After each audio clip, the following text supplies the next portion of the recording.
All right, here we go. Oh, wait, I'm starting. Yeah. Go ahead. Yeah. Go ahead, Adam. 18. Okay. 18. This is entry 18 of Expedition Handheld. I'm Russ Crandall. And I'm Adam Patrick Murray, and we'll be your guides through this journey of handheld discovery. Buckle up. It's the law.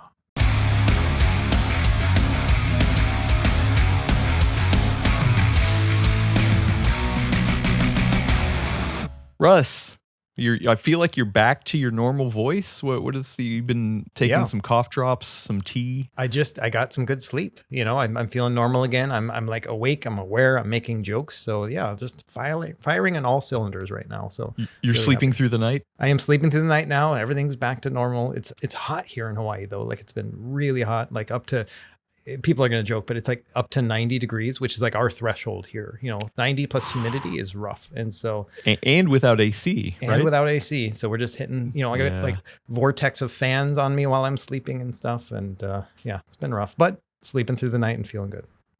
Except for the night before the embargo for the MSI Claw. Right. Yeah, we're going to talk a lot about the MSI Claw today, but like the problem with this one is that they're like, hey, you were going to release this thing the day after, 2 days after Father's Day. And like, I have rules. Like I don't work on Father's Day. Like, it's like one of those, like, hey, it's my day. I'm going to like, you know, relax and hang out and stuff. Yeah. So really it was just like that one Monday where I had to push through almost the entire video. So the embargo lifted at 3 a.m. my time. And I was so behind in releasing it that I actually just hit publish on YouTube at 3 a.m. because I was up and just finalizing it. So yeah, just a crazy night, but I'm restored now. So all good. Oh man. Yeah. Well, we got a lot to talk about with the MSI Claw 8EX AI Plus. But first we're going to get to some news. But before that, Russ, I think I'm ready. I think I'm ready to show my shame live here on camera and show you the next GBA the GBA SP reshell that I did. Oh my gosh. So if you remember, I reshelled it. It was that translucent smoky black is what I was hoping it was, and then it didn't really end up that way. Yeah. So I was like, you know what? I'm going to take a second stab at it and get a solid color. And I really like a nice bright yellow. Mm-hmm. So that's what I switched to, a nice bright yellow kind of thing. And I thought that it would work out really well with the white bezel. Oh, and I did not buy the white hardware, which I feel like the white bezel would have matched the white D-pad and buttons, but like, which I think color wise still would have made sense. But like I think what I'm settling on is that I really don't like the plastic that they're using for the SP. It looks like kind of shiny. Yeah, it is so shiny. And really the problem too is that it's kind of thin. Like I don't know if you can see, but you can see the speaker, like the like it's not like the plastic isn't super thin, but it's thin enough that you can see the speaker behind it. And so like I think it's just so weird that the normal GBA shell was just like perfect right out of the gate. But now that I've tried 2 of these funny playing shells for the SP, I'm not loving it. So I might just have to try other like companies for the SP. Yeah, that's rough. I don't like that white bezel at all. It looks like picture in picture, you know, like it's too much for me. Yeah, you know, like a white and yellow. I thought it would make sense, but I'm not a fan of the tone of yellow. Like it feels a little green. Like I feel like it could be a little more red. Like maybe, I guess tint would be the right word. It doesn't feel great, but yeah, that plastic texture, I can just see it from the shininess. I would hate that. I would not want that. So yeah, I mean, I haven't really even played with it that much just because I haven't been that happy with it. But like putting it in my hand is just real slick and real. Like ergonomics wise, I'm just not loving it, and that bums me out. It really bums me out. Also, speaking of GBA, oh no, go ahead. I was gonna say you don't want to like spend all that time and money on a shell and then not feel great when you pick it up, right? Like that's what you want, and so I think the journey continues for you on that. Yeah. Another GBA thing that was kind of a womp womp situation is that I don't know if you saw the news recently, but somebody had made new circuit boards for a GBA And I was like, okay, cool. I'm just gonna go buy one. It's $15. I got it in the mail. Got it off Etsy, so I got a new GBA circuit board just in case I ever needed it, or I wanted to do another shell combination or something like that. And Will Smith, my colleague over at PC World, was like, "Hey, those don't come with CPUs and RAM and all that stuff." And I'm like, "What are you talking about?" And he's like, "No, you're expected to like solder them on." And I was like, "Oh no." That is intense. Yeah, I didn't even think about that. Yeah, so I talked to then Steve Lynn, friend of the show, who was on a couple episodes ago, and I was like, "Hey, I ended up buying this because it was cool," and I was like, for $15, might as well, and told him that you have to solder it. Well, actually, he already knew that you had to solder it. I just didn't read the description. It's totally on me. And he's like, yeah. I'm comfortable with soldering, but even I wouldn't do that solder job because it's so intense. And I'm like, all right, well, that's a bummer. If he's comfortable enough to solder or desolder the RAM on that Link's Awakening little classic thing, right? But not comfortable for that, then it's like, okay, he's already past my threshold by far, so. Yeah. Wow. So unfortunately, I don't know what I'm going to do with this. If anyone wants to know, it's I bought it from Mouse Byte Labs. It's printed on the circuit board. It's a guy who like does a bunch of nice new circuit boards, which is cool. Nice. But yeah, like now I'm like, oh, that's a bummer. Like I'm like, if somebody wants this, message me and I'll ship it to them, because like I would rather have this go to a home than just sit around. I should have read the description. It was totally on me. Yeah, I mean, to be fair, $15 is not a huge loss, so that's kind of cool. If I remember, like, because we talked about this in a previous episode, like it has. You can either get one that uses AA batteries or one that has a USB-C for charging or something like that, right? Or an additional like lithium battery. Was there like two models of it or something like that? I think that's what we were reading. I don't know. Yeah. Okay. I for some reason I thought that it was a working motherboard and all you had to do was drop everything it in. else around it. So yeah, whatever. You were just not been having a good GBA week, is what it sounds like. I mean, except for that very first one. Actually, I have a comment or a question that we'll get to later. But who is this? Jong PR said shortly after my original launch GBA I found my launch GBA rummaging through the closet. I watched the episode of Expedition Handheld where you showed off your modded GBA and knew is what I had to do. So yeah, nice. we'll get to the question a little bit later. Yeah, but it was nice that other people was able to go down that. Like, so maybe people who have reshelled their SP, please comment down below or go over to our Discord and like show me pictures of yours, like, because I need help. My GBA SP I bought on eBay from a guy who just did it all already. He did the shelling and everything, upgraded and stuff. So it's like I paid a premium. It was like $150 or something. But the shell that came with it's great. I just don't know where it's from, but it doesn't have that really slick texture to it. It's kind of matte, it feels more like the original. Interesting. Well, what's hopefully going to feel more like the original is FSR 4.1 support coming to RDNA 3 APUs. What a transition, nope. Man. I thought you were going to say ad break. I forgot where we were in the show, and I was like, okay, we can do this. Yeah, I'll wait for the ad break. That would have been funny, but I don't want to put the ad break too early in the episode. Yeah. So yeah, listen. Ever since AMD came out and said, okay, we hear you, we'll release FSR 4.1 for older RDNA generations. Right. There's been a lack of communication around APUs and handhelds and places like that. I even talked to them at Computex about this as well, and that they were not willing to commit to doing it on anything other than discrete GPUs. Right. So the FSR 4.1 coming to RDNA 3 GPUs, discrete GPUs, was supposed to land next month in July, but it actually landed early.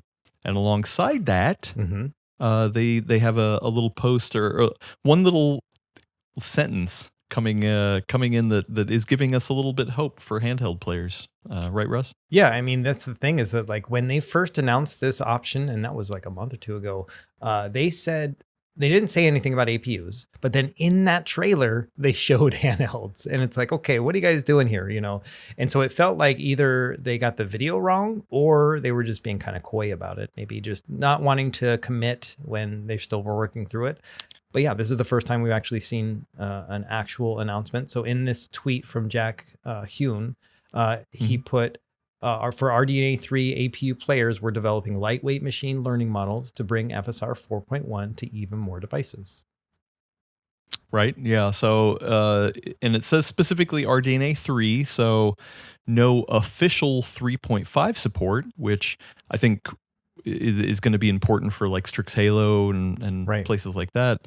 But there is also official support or unofficial support that came out through Proton.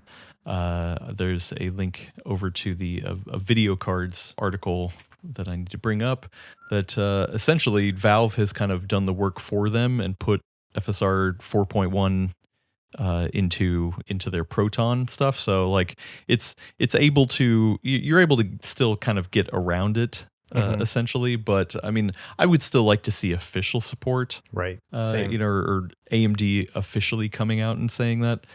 And I don't know. I mean, the thing is, like, Russ, we've been people have been telling us for weeks, if not months, to put more time into Optiscaler and other unofficial ways to get the support. Like, have you messed around more with that stuff? No, just the lossless scaling one. You know, some of the options that you have within there. Like, that's the extent that I've used. It's hard. Yeah, it's a lot of work.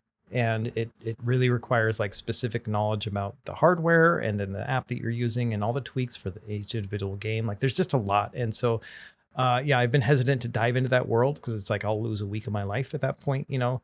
But yeah, it's hard to say. I mean, the RDNA 3 thing is great. I mean, the Z1 Extreme, for example, is an RDNA 3 APU. So potentially this is going to have some great support. But like the Z2 Extreme and the Strix Halo, like you mentioned, are both RDNA 3.5. And so what are we going to do when it comes to those ones? It would be really weird if like we get, you know, potential nice added bonuses to the Z1 Extreme, but not the Z2 Extreme. And so hopefully they'll figure out a way to kind of balance that out. Well, it's also hard because some of these are coming by way of driver overrides rather than natively built into the game. But the problem there is that doesn't really, the driver override stuff doesn't really help people on Linux. Because there is no front end or official AMD front end support, which is why there's a lot of things that are happening, whether via it's Proton or Optiscaler or these other third parties. And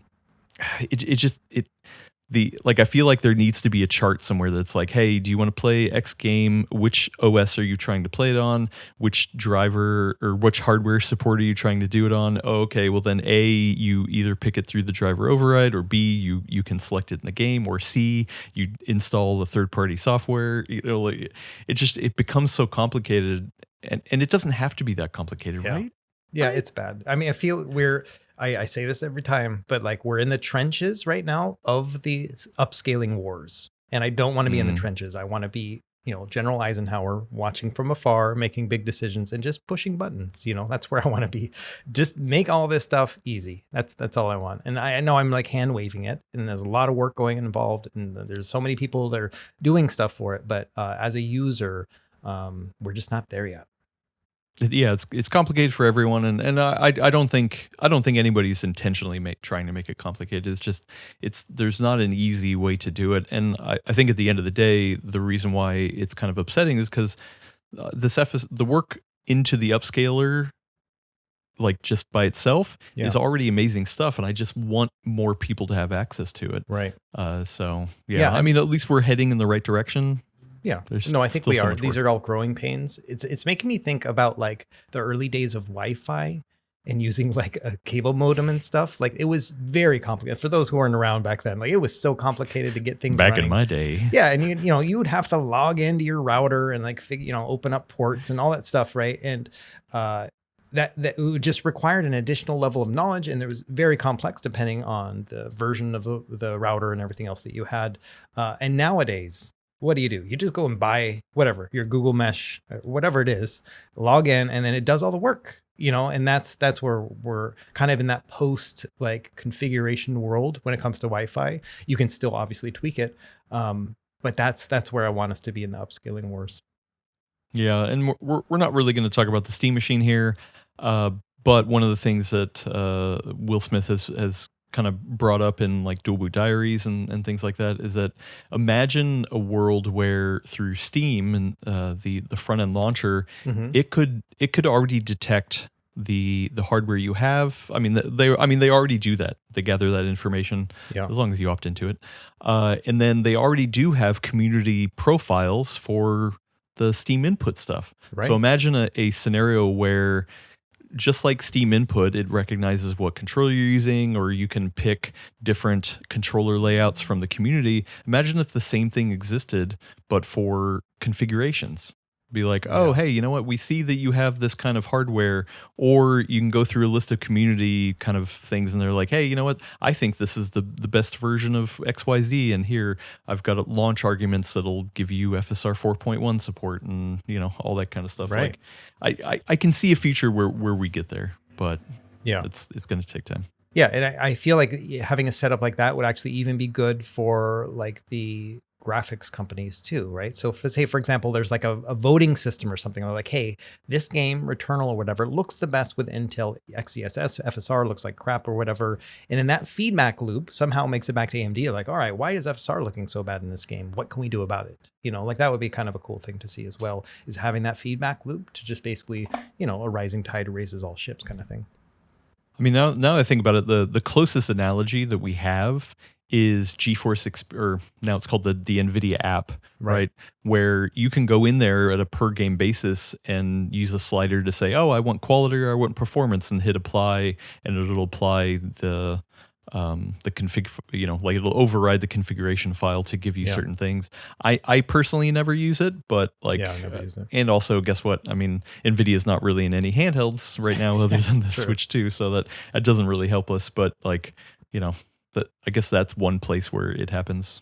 But anyway, speaking of more handhelds, this is kind of a little bit of a nugget of information, but Microsoft has added the designation of Xbox Handheld to their official marketing materials. Does this matter, Russ? I think it does matter. It adds validity to the idea that if even Microsoft and Xbox are paying attention and saying, hey, this is its own category, that just adds validity to it. Because I feel like when they make a commitment like this and say, hey, this is one of the things that we make, PCs, consoles, handheld, cloud, like all this together, it just, for me, it makes me feel like, all right, well, handhelds maybe aren't going to go away then soon, anytime soon. You know what I mean? It feels like it's an investment. Well, and also right now, I mean, they make the Xbox console. I know there's chatter about, maybe in the future they could open up the hardware platform to other manufacturers. If you look at the next one, which is the Xbox on PC, like they're not showing any branding on that one, because that can literally be anything. Yeah. And same thing for cloud gaming. That's not really tied to a hardware brand. But the Xbox handheld, I mean, the image they have there is, of course, of the Asus ROG Xbox Ally X. And right now, Asus is the only partner. But when will we see the next handheld by another official partner that is not just Asus? Right. I mean, how much of a jerk move would it have been if they had put like the MSI Claw on there? Which technically does have like Xbox mode when you start it up, right? So it is an Xbox handheld in the same way that the Ally X is, other than the Ally X has got an Xbox button on it. But yeah, like, how mad would that make Asus? That would be funny. I mean, like, that's the way I see it. Like, I think that doesn't mean they'll make more commitments with other handheld manufacturers and have like a version that has an Xbox button. I think it's more like they need to work with all the manufacturers right now that already have Xbox mode support to say, oh, maybe it's a licensing thing. Maybe like they want kickback of certain bit of money if like every manufacturer has the little Xbox logo on their handheld or something. But yeah, I don't know. I feel interesting. Yeah, it's a really good indication that they don't regret making the Xbox LAX. Like that's what I'm thinking with that, you know.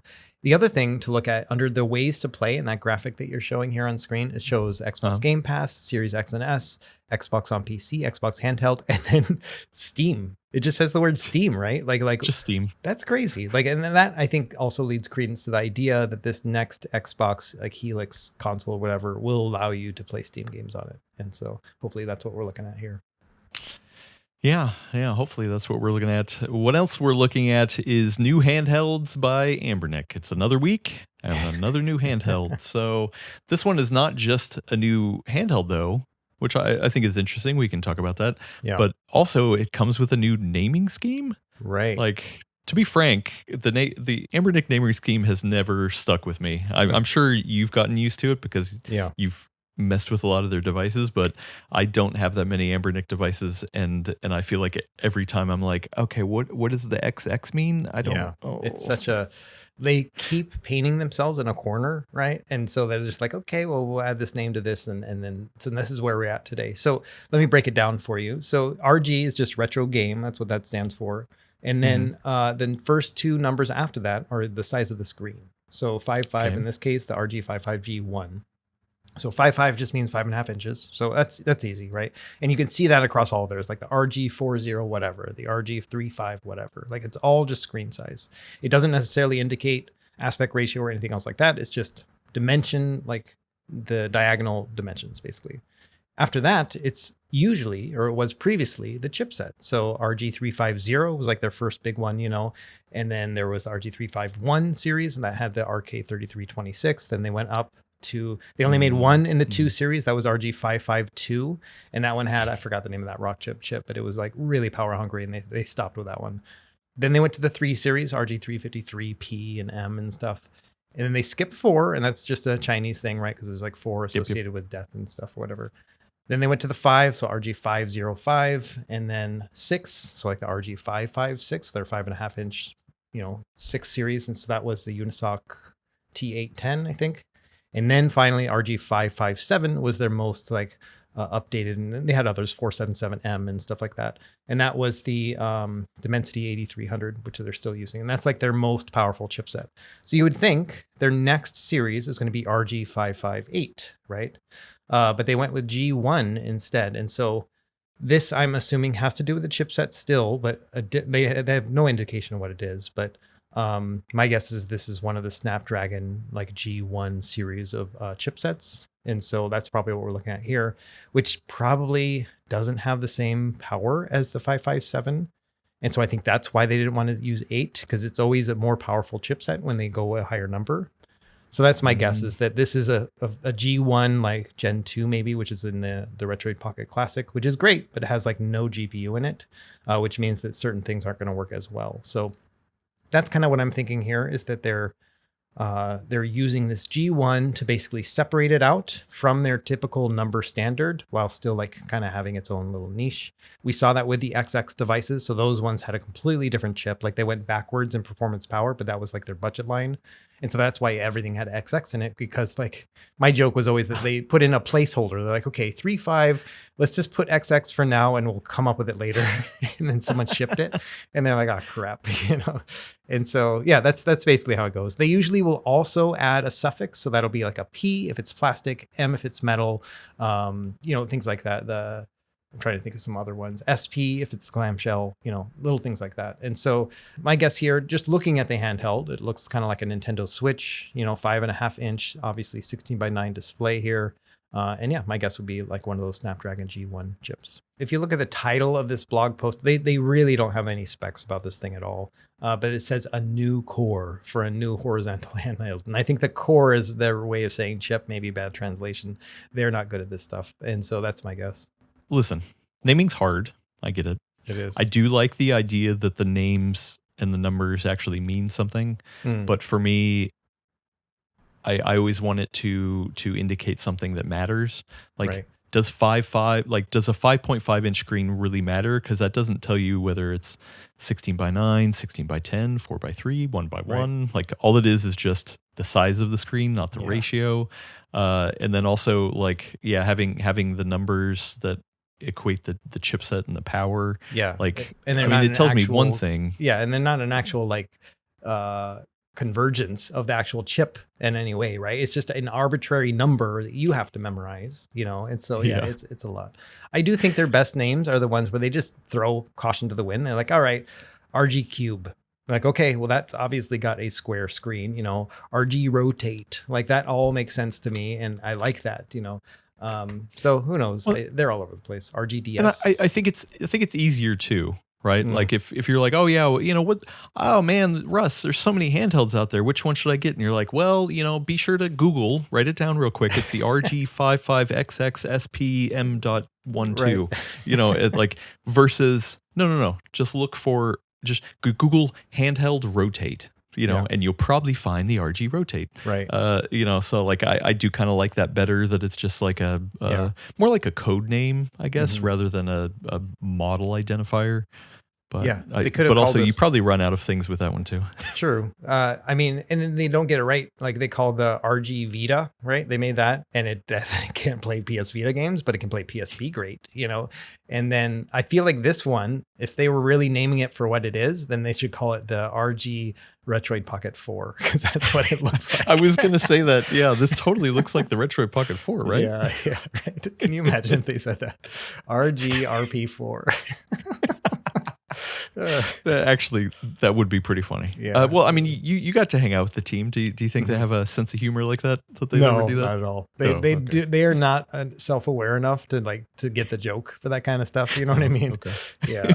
And I mean, in full disclosure, I know more about this. I don't want to give any more information. And we mentioned this last week. It's like I've got spoilers now, you know. So I was able to hold this handheld, and it feels like a Retroid Pocket 4 and kind of like a Switch Lite, you know. And yeah, it's just so crazy, this naming. And I didn't know the name at the time. Like, and so every time I was referencing it when I was talking to them, I was like, oh, you know, your Switch Lite. I would just call it the Switch Lite, and they all knew what that meant, you know. But I wanted to say Retroid Pocket 4, but I thought that would make them mad. So yeah. Yeah, right. Well, speaking of Retroid Pocket, there's also some new information, not the full information, but there is some new information on a new handheld called what is it called? The Retroid Pocket Nova. Yeah. Nova. Yeah. So walk me through what they've announced so far with this one, which has got a transparent or a translucent case. So you've already got my attention. Yeah. Multiple translucent cases. So this is essentially their Retroid Pocket Mini version 3, like their next, like Retroid Pocket Mini 2, I guess would be the name for that. But they are so averse to using that name, I think, because of all the screen debacle stuff that came out last year with that, where they like used the wrong screen and try to cover it up and call it 4x3 when it wasn't. And then they went back on it and stuff. So they just like change the name. They're like, all right, Nova, right? Like a fresh start. Sure. And so it is a miniature 4x3 aspect ratio device. And the screen is like the big thing here. So it's OLED and native 4x3, 4.5 inches. And so this was a big thing. This is exactly what they tried to do with the other one. But there just did not exist any OLED 4x3 screen up until today. So they had to custom order it. This is the one that they call their mortgage screen, because their CEO had to put a mortgage on his house in order to pay the $1 million upfront cost for it. Oh, okay. So like, yeah, in their marketing material here, we're showing it on the screen. There's a little quotation that says no second mortgage needed. Right. I was like, man, who is pulling a second mortgage for handhelds? Yeah. So that's the joke there. Right. Okay. And so it's like, we did the mortgage, you don't have to, kind of thing is kind of what they're saying here. But yeah, it's got the specs, you know, so 4.5 inches, AMOLED, 120 hertz refresh rate. Beautiful. And the resolution is 1280 by 960. It's not the perfect, it's good aspect ratio. That's 2x of like all your 480p systems. So like Dreamcast, PS1, and GameCube and PS2, they're all going to scale really beautifully. I've maintained, you know, I made a video a month or two ago. It was like, hey, this is my dream handheld. And it was almost identical to this, 4.5 inches, OLED, 120 hertz. But I wanted it to be 1920 by 1440 because that scales so much better with the retro stuff too, because you just got so much pixel density. And so this is another one where I saw this when I was in Shenzhen, but I've like with the Anbernic one, I want to respect their reveal of the details, you know, like I can be like, hey, I know all this stuff. And so I've been waiting for them to release this stuff. And so I asked them about this one. I was like, hey, you know, why not 1440p? And they were like, we agree with you that this is the ideal resolution, but it's not physically possible with a 4.5 inch AMOLED display. There's just too many pixels, basically. They can't do it. And so their screen supplier was like, it's physically impossible. So this is like the compromise that they had, basically. Interesting. Okay. Well, do you, in real quick, I might as well ask, do you think this is the actual real pixel count of the screen? I do. I think that they very much so learned their lesson from the last one, where they thought that they had solved the issue by like covering up additional bezels and like adding additional bezels to force it to be 4:3 and then have it scaling correctly. And they thought it was going to work. They've 100% learned their lesson, at least as far as I understand. So this is for real 1920 by 960 or 1280 by 960. Yeah. Is this a new processor that they're working with here? No. So this is, I think we might have mentioned on the podcast already, but like they kind of got their hands slapped by Qualcomm with their previous devices, where they were calling them the generic Snapdragon names, Snapdragon 8 Gen 2, Snapdragon 8 Elite. And then for AYN in particular, the Odin 3 was called the Snapdragon 8 Elite in all their marketing materials. And then they just mysteriously changed it to the Dragon Wing 8 or whatever they call it, which is the IoT version of the exact same chip. So same GPU, same CPU cores and stuff, but it removes like the 5G LTE module out of it and something else like the... Which fun, some other thing, right? But it's the same chip. It's just different marketing, right? So this is the IoT version, and so same thing. Or maybe it's like binned or things that didn't qualify, and they're like, okay, cool, let's sell this as a different line. Yeah, exactly. And I think they get it for cheaper because of that, because they don't have to pay for that module and stuff. So this one right here, they're calling it the Qualcomm QC8550. It rolls off the tongue, just a wonderful chip name. But it is the Snapdragon 8 Elite, or I'm sorry, 8 II, but with that IoT, same deal. So they remove the 5G module and stuff. But the secret here is that this is the exact same chip that they used with the Odin 2 like almost 3 years ago. They called it the Snapdragon 8 Gen 2 back then, again, because of like marketing stuff where they were like not trying to confuse everybody. But I think since that Odin 3 debacle with Qualcomm, they're like, no, use those correct names. They're going back and using that name instead. But it is the Snapdragon 8 Gen 2, same exact chip as on the Odin 2 device itself. Right now, the nomenclature they're using is built for high-end emulation and Android gaming, which is a little nebulous, but like, would you agree with that? Yeah, no, I think so. Because what I've heard is that by taking out that module, and I forget what the other module that they removed because of the camera module. So they don't have the camera support in there either, right? So by removing those, it actually helps with overall efficiency of the chipset and like lower temperatures. And obviously they're adding a fan to it, which helps as well. So that's like the big draw right here, is that it actually might outperform a phone with the same chipset. And so, yeah, I talked to them a bit about this as well, because they really wanted to emphasize that they're using the IoT chips with these, because there's like multiple different branches. There's this standard phone ones, right, which is the names we all use. IoTs, which are these ones right here, and used in other things as well, like, I don't know, cars and all the other things that go into IoT. And then there's also the gaming side, and they don't use the gaming ones either. That's like the G3X Gen 2, which is like the same, but that's the ones that Ioneo uses. And they said the reason why they don't use that is because if you look at the catalog, like when they're shopping around for these chips from Qualcomm, if you look at the catalog stack of the gaming ones, it's so limited. There's just like a couple options you can pick from, but in the IoT, it's like 10 times as much options. And so that's why they're like, all right, we're going to stick in the IoT world. We don't need to pay these flagship phone prices. We're going to do IoT. And so this is kind of the reason why they are using this particular chipset. It's confusing from a marketing standpoint, but I think we're all going to benefit from it. Yeah, and I mean, it's happening on the x86 side as well. AMD has their Z series. Right. Now Intel has their G series or Arc G series, whatever. Right. So interesting. So you kind of already know the performance. Really, then the other part is the colorways, which, look at those. Once again, oh man, you got anything that has like translucent. Yeah. The majority, right? There's 7 colors. The majority are translucent, and they're going to have crystal buttons as well for the translucent ones. So these look real nice. Yeah. So other things to note is this is one of the first Retroids we've seen in a while that doesn't have an all glass front. So they just went back to having plastic on the sides. Oh, so that's a big deal. Yeah. And then the reason why we're getting 7 colors here, as opposed to I think the 4 or 5 colors we had with the Retroid Pocket 6, is because this is going to be D-pad top only. So the Retroid Pocket 6, they gave you the option of choosing between one or the other, right?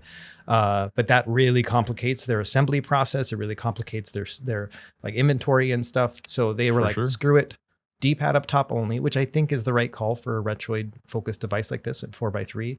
But that's why they're not going to have alternating like analog stick up top options.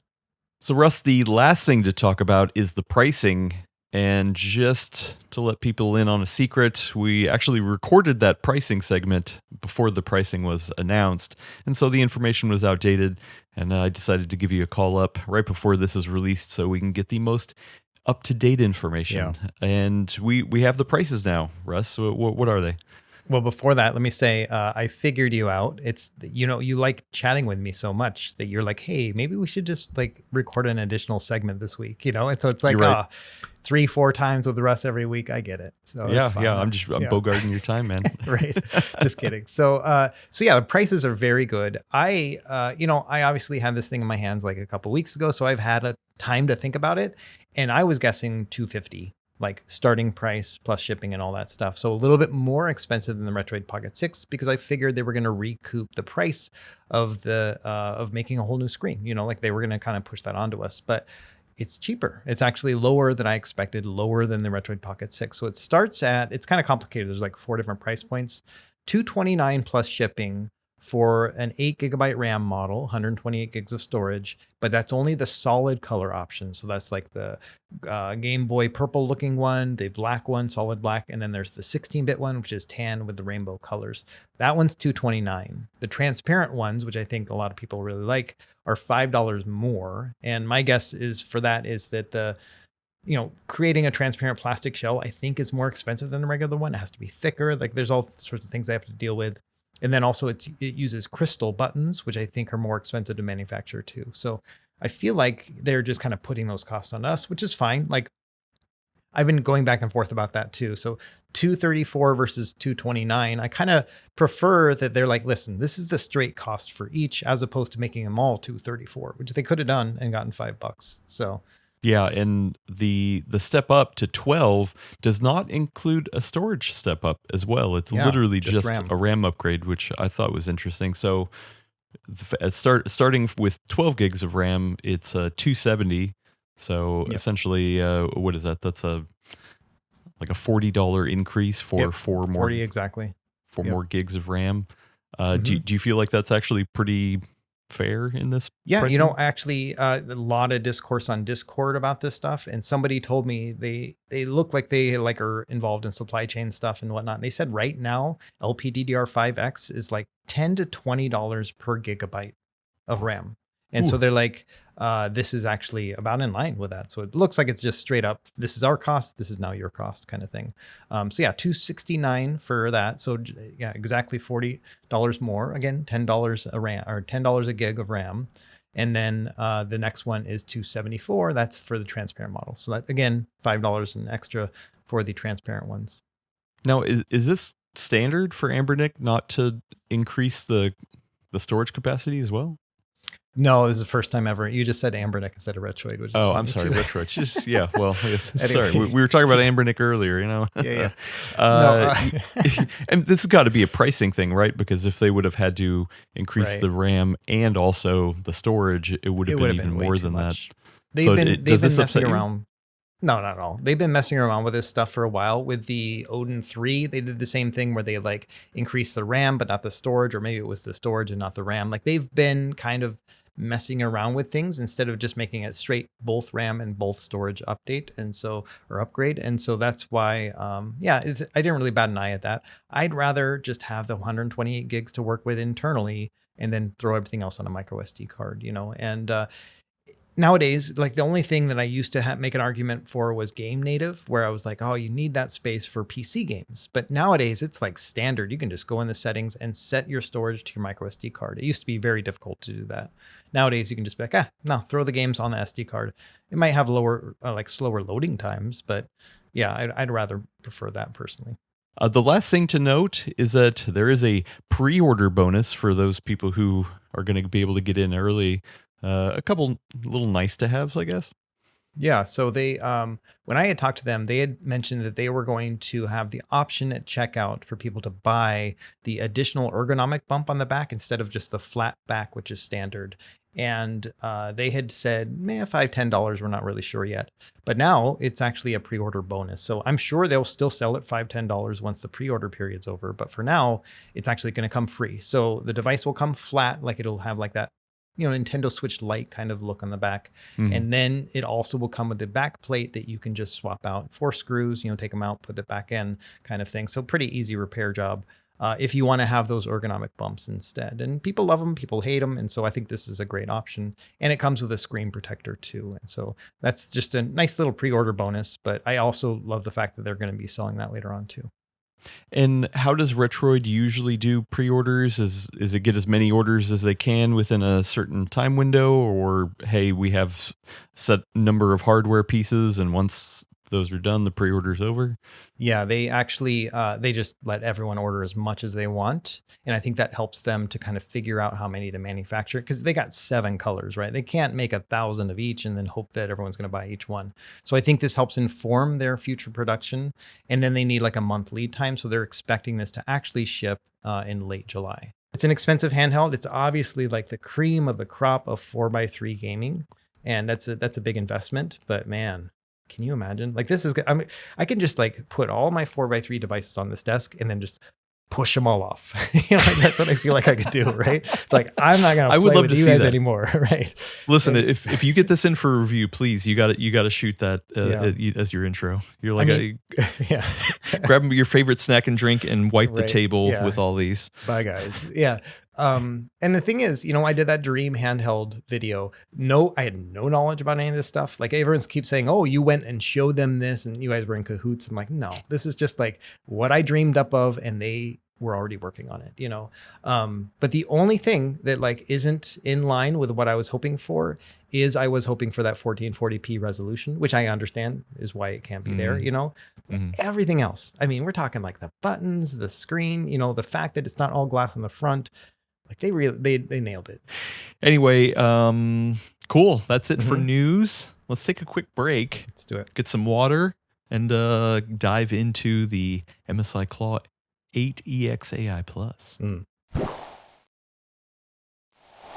So Russ, I don't know if you know this, but this is the first major handheld review that we'll be covering here on Expedition Handheld. Oh, that's right. Yeah, we really haven't had anything since we started. It's been kind of a dry spell for the most part. Yeah, right? For handheld PCs. Yeah. Yeah, and and this is a big one. Like I already covered some of the performance stuff for the chip over on the Full Nerd. Had a good discussion over there. Unfortunately, I think it got derailed a little bit by pricing stuff.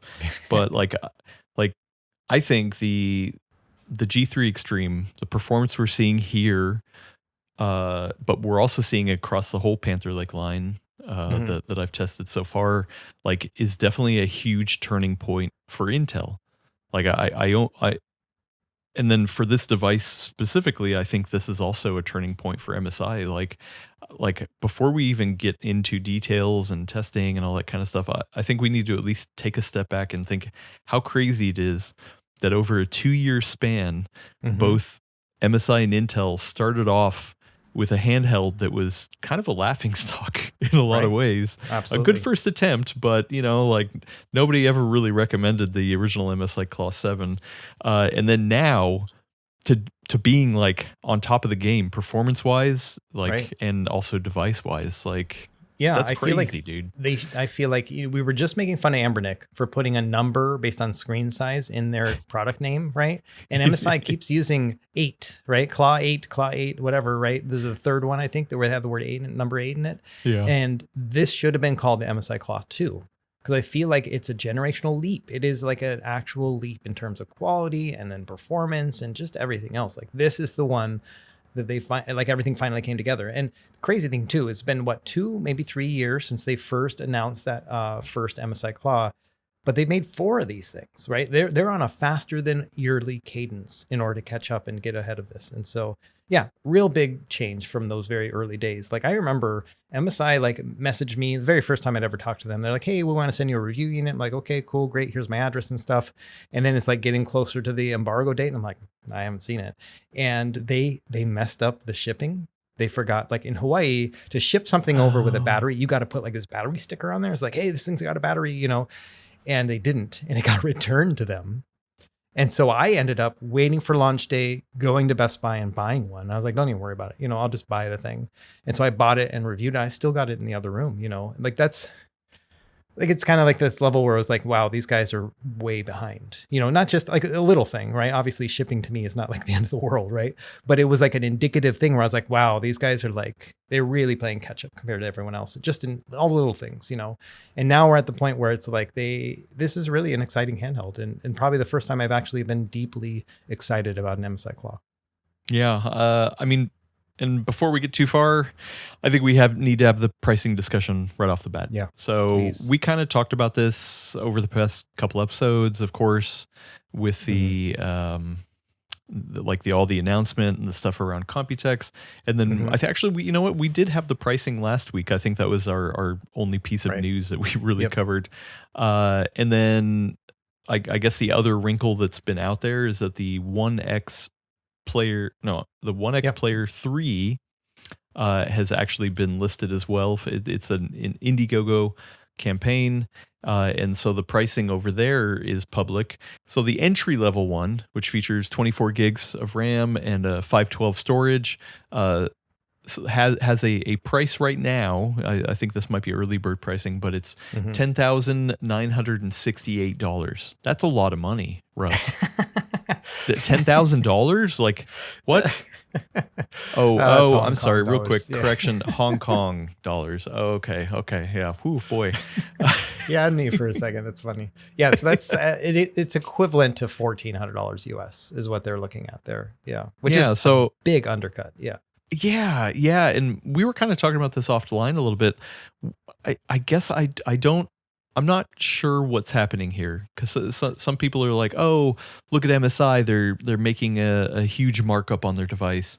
Right. Or, you know, maybe the other end, like One X Player is cutting to the bone with their margins and literally just trying to take advantage of the situation. And like, I don't know. I don't remember for you, but for me, I expected this device, the One X Player 3, to actually come in more expensive than the Claw because of the detachable controllers. It's OLED, it's a bigger screen, all that kind of stuff. So no, I full on in my review, and the timing was just so odd, right? The embargo lift of the MSI Claw review was also the embargo lift for Intel writ large when it came to showing performance benchmarks and everything else. And One X Player also decided that was going to be the moment that they put the device up for sale too, which revealed the price. So I made my entire video saying, One X Player is coming as well. It's going to be more expensive because of that screen. And then it comes out like $300, $400 cheaper, depending on the spec that you get with that OLED screen, which was just kind of crazy. And yeah, like you're saying, like, I don't understand what's going on here, because from the sounds of MSI, they were like, this is painful, this price that we're having to go to, you know. But then One X Player, are they just eating? Like, how are they going to make their money back if they're having such a low margin, or if they're like losing, you know, it's a loss leader? Like, I don't understand. I mean, I guess I should have. I'm kicking myself now. Before the episode, I should have reached out for comment to see if they're willing to comment about anything on that.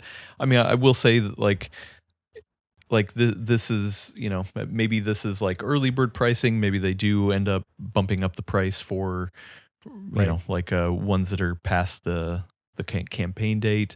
Not quite sure. I don't know. Do you have any information from them about this? Well, if you look at the Indiegogo page, it says 13, like for the 10,968 Hong Kong dollars, the low spec model. And right next to it, it has the original price crossed out, which is 13,320. So let me do my math here. 13,320. So that's $1,700 for the low spec one. So it's like they're saying, hey, this is what it's going to be. And this is something they've done previously too, is like they put the original, like what the MSR they plan on having it at, right? And then they put in their early bird pricing. So that's my guess. You know, I don't have any confirmation with this, but that would be my guess there. is that's what it's going to actually cost, which is, like I said, $1,700 for this one, which is lower spec than the MSI Claw, which has 32 gigs of RAM and a terabyte of storage. Yeah, so who knows? Maybe they're willing to take a cut for this initial run. Right. I mean, as of the recording right now, it only has 505 people who have purchased it. So like maybe the later stuff is going to be different, but So if we look at the high spec 1X Player 3, so 32 gigs of RAM, terabyte of storage, so same as the MSI Claw, and we look at that MSRP quote unquote price that's been slashed out, that is $19.99. So essentially, I mean, if we take this all into kind of like just assume this is correct, then it's going to be $200 more than the MSI Claw when all is said and done. And then, of course, there's the value of like, one, I don't know if this includes the shipping costs and the taxes and any import fees if you're buying this over Indiegogo, and as opposed to just going to Best Buy and buying it from MSI Claw, but then also the after sale support, right? Like 1X Player, they do an okay job. Like I actually showed that in my 1X Player video where they've got an RMA team. Like I saw the stack of devices they're working on. They got like 3 or 4 people in there who are just kind of chucking away and, trying to get everything going. So they've got people trying to repair and stuff, but you have to ship your device to China. And so that's like the bigger thing, right? Whereas again, with MSI Claw, just take it back to Best Buy or wherever you buy it, And so you have like a little bit easier availability when it comes to that too. So it's not a apples to apples comparison with some of the stuff. Either way, listen, here's the thing that everybody's talking about. The pricing's high. It is. I mean, for a handheld device, a handheld gaming device, which is usually a nice, a nice to have kind of thing. It's a luxury item. That's a lot of money. Whether you're talking about $1,400, or $1,800, $2,000. I mean, that is a good chunk of change. And of course, there's people who are willing to pony up for it. But I can't imagine that Intel and MSI and anybody's happy about this. Like, I think we kind of tried to guess like what we thought the pricing would have been in a different universe, but I mean it also doesn't matter. This is the price.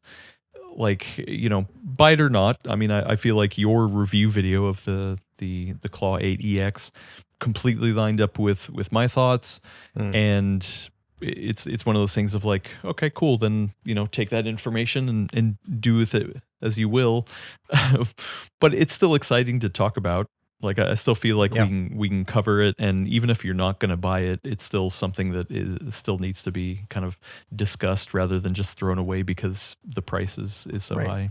I think that life is complicated, and so I think it's fair for us to be excited and interested in the hardware and then also be disappointed in the price at the same time, right? I think this, by the way, this video that I made on the MSI Claw was the first time I ever used a swear word in any of my videos. I don't know if you caught it, but I said, and I didn't use it in a swear word context. I said, hey, in the off chance that hell freezes over and this thing does become somewhat affordable, let's talk about the specs, and it was like that was kind of my way of saying, hey, like, like we can talk about this hardware and then the context of it might change in the future. It might get cheaper. It rarely ever does, but those are the things that kind of come into play there. And so that was my first time using HE double hockey sticks. And my reasoning was like, I try to be a very like, family friendly channel and stuff, but hey, in Empire Strikes Back, Han Solo says, I will see you in hell. Right. And so like when he's on the Tauntaun and going to find Luke.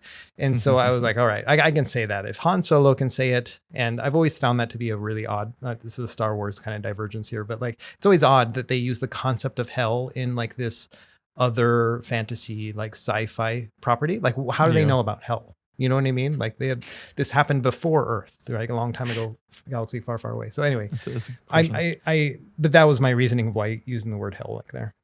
Yeah. So here's the other thing is that I'm always of the mindset of we're here. Me personally, I'm here to look at the hardware, give you the information, give you the context of how I messed around with it, maybe show off some cool ways that I tested it, things like that. And it's up for you to decide whether it's worth your money or not. I don't know your budget, I don't know your life situation, I don't know all that kind of stuff. So I'm here to look at the hardware, and you make up your own mind if if it's something you like or not. I And I mean, think either way, Yeah. we're still in a crappy spot. I mean, it's not just Right. handhelds, like computers. Everything is just getting everything. upended. Steam machine. Yeah. So like, I get it.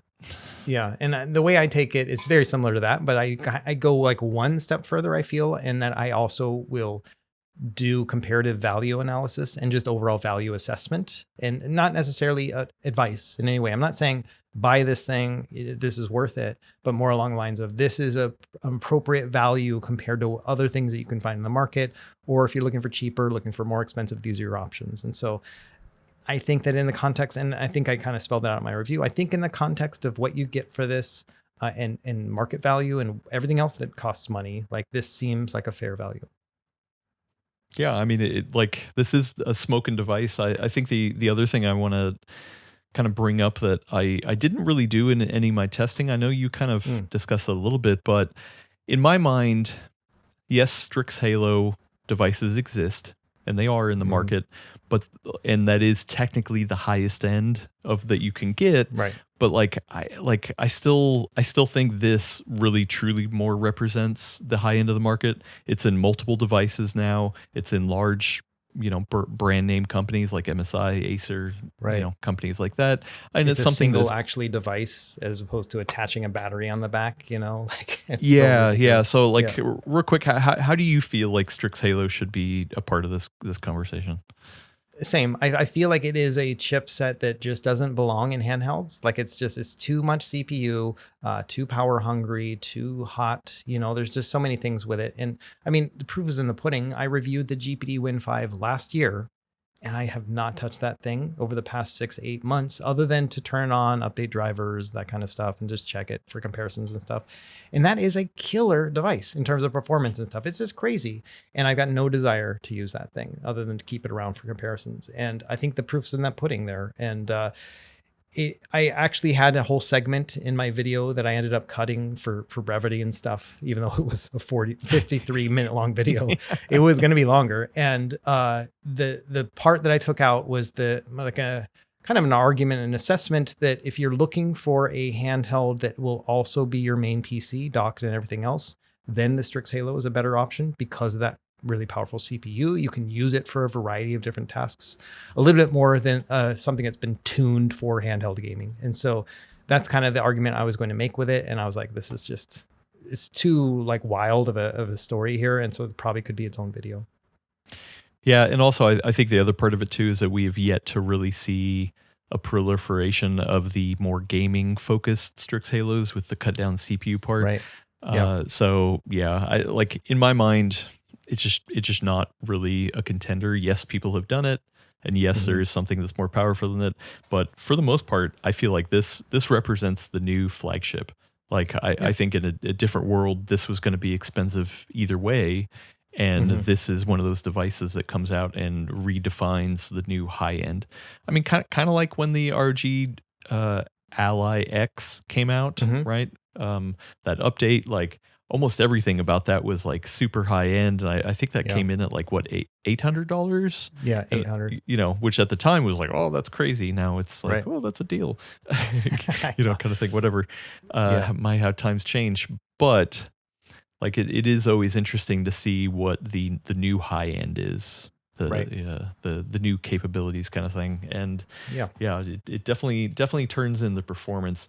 I do have another quick little thing that I think would be interesting is that have you turned over the device and looked at the model number and the manufacturing date? So I don't know what the model numbers mean, but the manufacturing date is April of 26. So this thing's been around for a while. So I'm going to switch over to the other camera and show off my device here.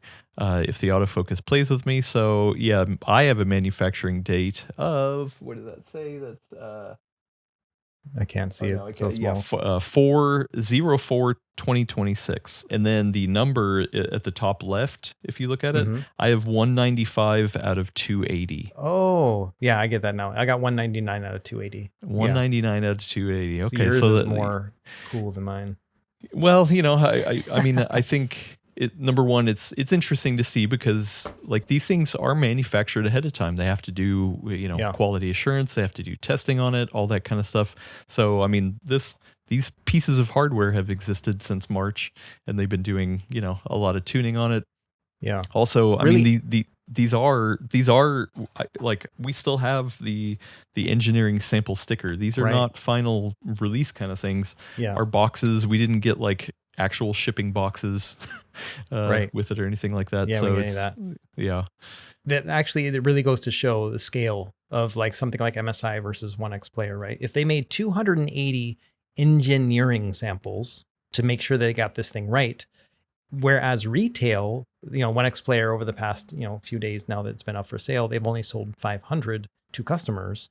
Then it really shows the scale, right? Like of how many units are being sold one way or the other. And I think a lot of it just has to do with being a household name, and then also, being in big box stores, stuff like that. Yeah. So interesting little thing to point out there.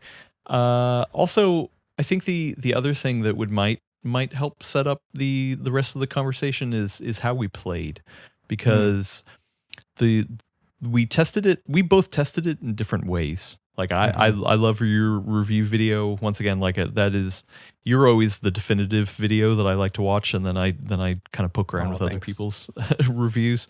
And you did a lot of testing at kind of like a normal, or I wouldn't say normal, like a wattage that makes sense if you're trying to worry about battery life and stuff like that. But for me, I don't care about battery life.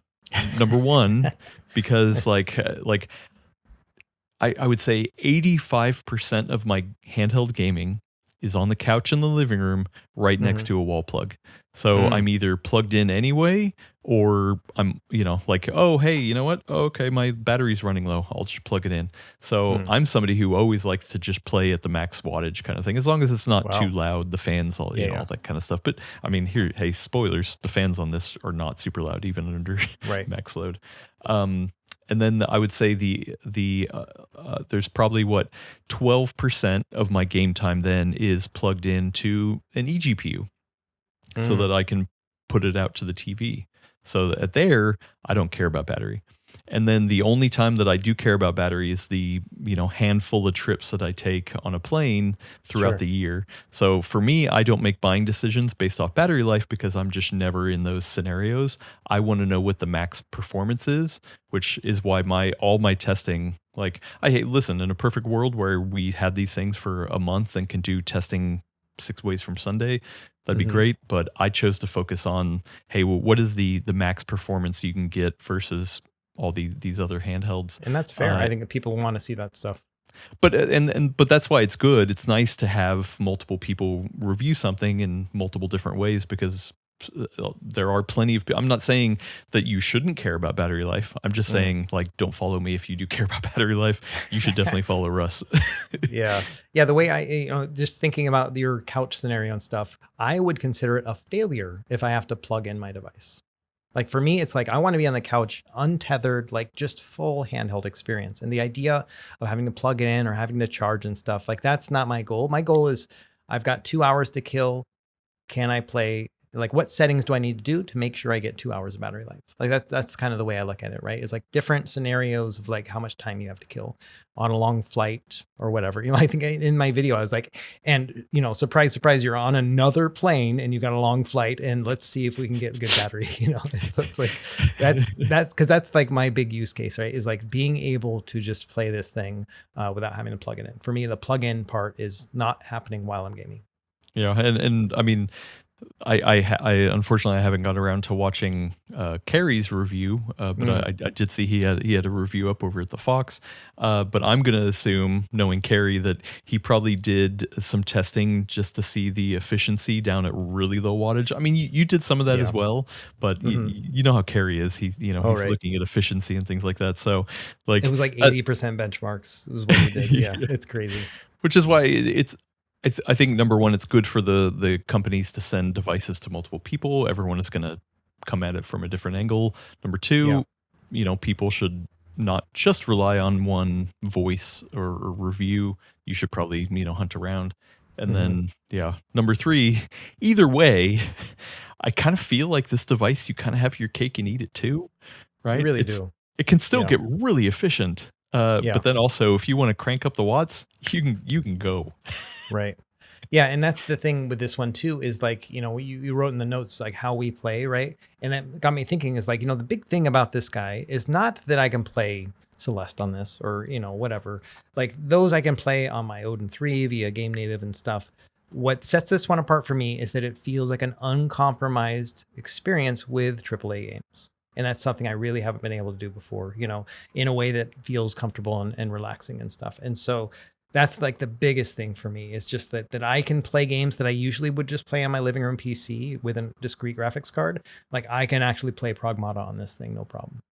I mean, yeah, and the way that I've been thinking about it too is that I think this is the first processor that matches the native screen. Meaning, right.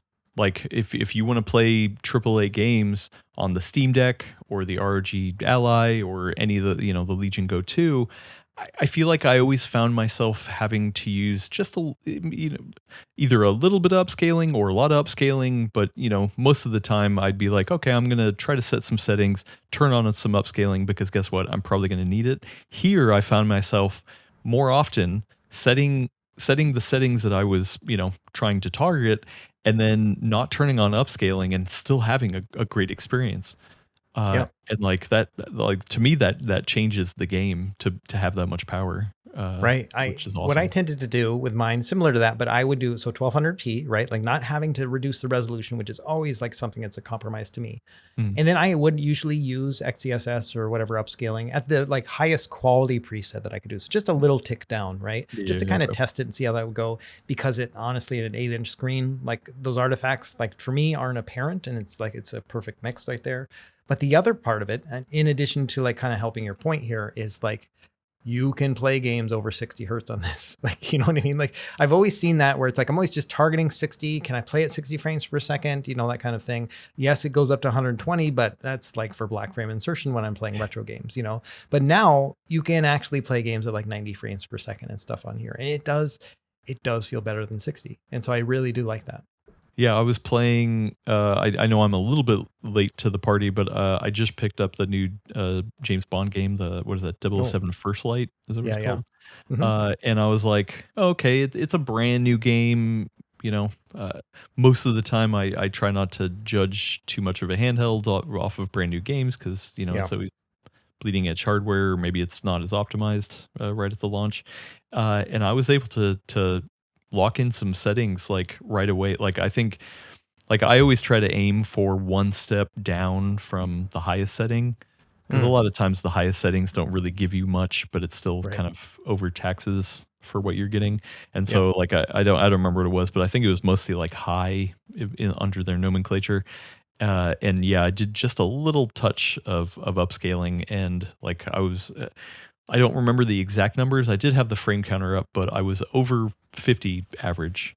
Like maybe a couple times it would dip down. But yeah, and I was just like, this is awesome. I mean, sure, I don't think this game has any sort of ray tracing or anything like that, but the same thing applies for Pragmata. I was able to play Pragmata at almost cranked settings, except for path tracing. I didn't turn on path tracing. That's still where these fall down. But I had the ray tracing on and only just a little bit of upscaling, and I was getting like, God, I think it was like, in the best case scenario, it was up to like 70 frames average. And it was just like, wow, this is amazing. Like, it's crazy. These are the brand new games. And usually this is where the Steam Deck kind of, falls on its face. Right. And that's really exciting. I mean, I often will test things like Cyberpunk and Elden Ring and stuff, and I'll just do tests and benchmarks. But if I'm going to actually play those games, I'm doing it on a desktop PC, right? Just because it's just, yes, you can play on a handheld. I know people do and stuff, but it doesn't seem like a good fit for me until something like the MSI Claw, where I'm like, all right, now I can do this. You know what I mean? I can actually play this and enjoy it at the same time. It doesn't look like pixel soup when playing Elden Ring, for example. Yeah. Or I mean, here's the other thing is that it gives you options, right? Maybe you do want to try to hit 120 hertz, or maybe you want to try to cap it so that you maximize your battery. You get all those options. Once again, that have your cake and eat it too kind of thing. Usually with the Steam Deck, it's kind of already tailor made to be something that is gonna not push the bleeding edge, and just have like focus a little bit more on extended gameplay and battery life and stuff. For more lower lightweight titles, right? Yeah. So here it's kind of, it is what you want. Right. I will say that the software wise, I feel like they still got a lot of work to make it that cake and eat it to an experience. Like you and I, we can just go in and we can set our settings. We can adjust those things. We've got many levers that we can pull. But I think that an average and typical user shouldn't have to do that much work, that we were doing and stuff like that. It really tested the limits of my own knowledge when it comes to game configurations just to make this video. And we shouldn't be in that position. Yeah. I mean, and hey, I don't think if we didn't have the luxury of meeting with Intel at Computex and them explaining, oh, hey, guess what? MSI's endurance mode is different than our endurance mode. And here's why they're different. I don't think I would have even known that. And the fact that you have to go in and do that, like, yeah, I did test both, but also it was just like, yeah, I hate trying to tell people to recommend like, oh, well, listen, if you want to get the right endurance mode, you have to open up the MSI or the Intel app, which like is a whole separate thing, and then make sure you set it to the target frame rate. And it's an awesome feature for sure. And it does work. I did test it. But it was also just like, man, like, come on, like, it's got to be built into the front end in an easier way. But Intel says that as well. I mean, TAP was pretty honest about like, hey, guys, why are we not on the same page? Right. No, I agree. I think it's a sign of growing pains when it comes to this stuff too. The fact that they're aware of it just means that it's probably a matter of time. There's a lot of red tape with a lot of this stuff, and so I understand why they're having all these issues. But man, it is hard to just know, all right, like, how do I set a good frame cap here? How do I get a good TDP level performance without just having to manually configure? And I did that for a lot of my video. I'm like, hey, here's 15 watts, here's 17 watts, 20 and stuff. But that's a lot of fiddling and no per game settings. Like in the Steam Deck, you can do all that configuration in the right side quick access menu. And then you can do per game configuration save, and then it'll happen every time you start that game, right? This is, no, you need to memorize your settings. And then every time you start this particular game, go back in and change those. And so I don't like any of that stuff. Also with the Steam Deck, it's kind of a different philosophy when you're configuring power profiles and things, because really the Steam Deck just defaults to using all performance. And really the only toggles that are natively built in, obviously you can change different stuff, but natively built in, you're either limiting the frame rate or you're clocking down, or like you're limiting it in some way. Here it's more like, oh, hey, do you want to pick low power mode? Do you want to set the PL1 and the PL2 and all that kind of stuff? And it's just like it's not as clear as where MSI is like, oh, hey, you know what? This is the default experience kind of thing, because even the default experience is called the AI engine. It's like, okay, well, that doesn't tell me what it's targeting. Like it's just the 25 watt TDP is really all I feel like it does. So but on its face, just calling it the AI engine, it tells you nothing, right? Yeah. So and they don't tell you that endurance mode is going to cap it to 30 frames per second too. You know what I mean? Like I would love a setting in there that says, hey, endurance mode options, like, and you configure what you want endurance mode to be. Like, because I would say make it 40 frames per second. Because that feels a lot smoother than 30 to me, and we've got the power for it, and it's still going to give you good battery life. I don't need 6 hours of battery. I need 5 hours of battery, and 40 frames per second will probably give me that. But there's no easy way to do that without a manual TDP configuration, and then also going and changing your frame rate cap too. Yeah. Definitely like software. There's a lot to get around. I do like the new launcher.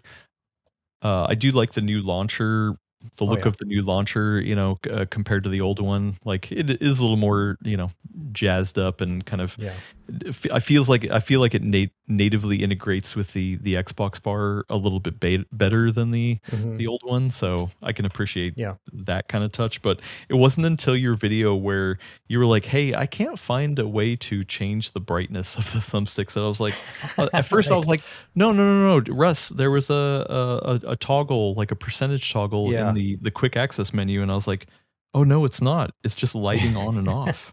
Oh, yeah. Okay. I was looking for comments. I'm like, there's always a comment from somebody be like, "Hey, idiot, do this," right? I didn't get any "Hey, idiot" comments with that one. I don't think it's a thing. I don't know. I can't find it. Yeah. So like, there's definitely still growing pains on the software side. I think that's the weakest part of it, right?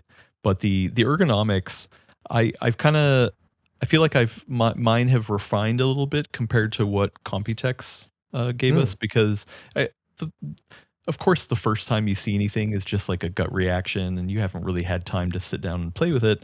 So number one, I mean, I still think this is like super ergonomic, and obviously leagues better than the original Claw 8. You feel the same way, right? Oh yeah, absolutely. This is the first MSI Claw that feels good when I hold it. You know, like where it's like, hey, this is good. I don't need to buy some sort of 3D printed contraption to put on it to make it more comfortable. Like it's just there already. It's ugly. Like that's like my thing, right? And it's very subjective opinion, but I do think it looks a little bit ugly when you just kind of look at it. You know, the Xbox Ally X is a similar design where it's got like these the handles on the side of it kind of thing, the screen sticking out the bottom. But I do think it's a little more elegant on the Asus one than this one. But it works. It's comfortable. Yeah. I mean, yeah, like, you know, comparing it to the original Claw 8, I mean, we've already talked to death about how like it's almost like a straight here, where it's here like they did kind of, right, you know, curve it out. And like, I feel like usually most of the time for these handhelds, especially the bigger ones, I try to rest as much weight in my palm as I can, and then reach up with my fingers, which I hate because usually I have to reach too far. Here, because they've added so much to the bottom, like I started to default to having like the weight pressed against my palm, and then I was like, oh no, like this does not feel good because I cannot reach. And then I realized like really like I just need to kind of hold it from the side and not try to balance any of the weight on my palm. Right. And there I was like, oh, okay, cool. Like it's more of a grip kind of position rather than like a rest kind of position. So like my hands personally, like just kind of like sit pretty much right here. That's like the natural part, and my pinkies don't fall off the bottom, which is nice. It can happen on some of the smaller devices. Like it feels really good. Yeah, it's a good grip for me too. Same thing, no pinky, extra room, good placement. We have these back buttons on the back, but luckily the way I just naturally hold it, I just skip it. I don't even feel it, you know.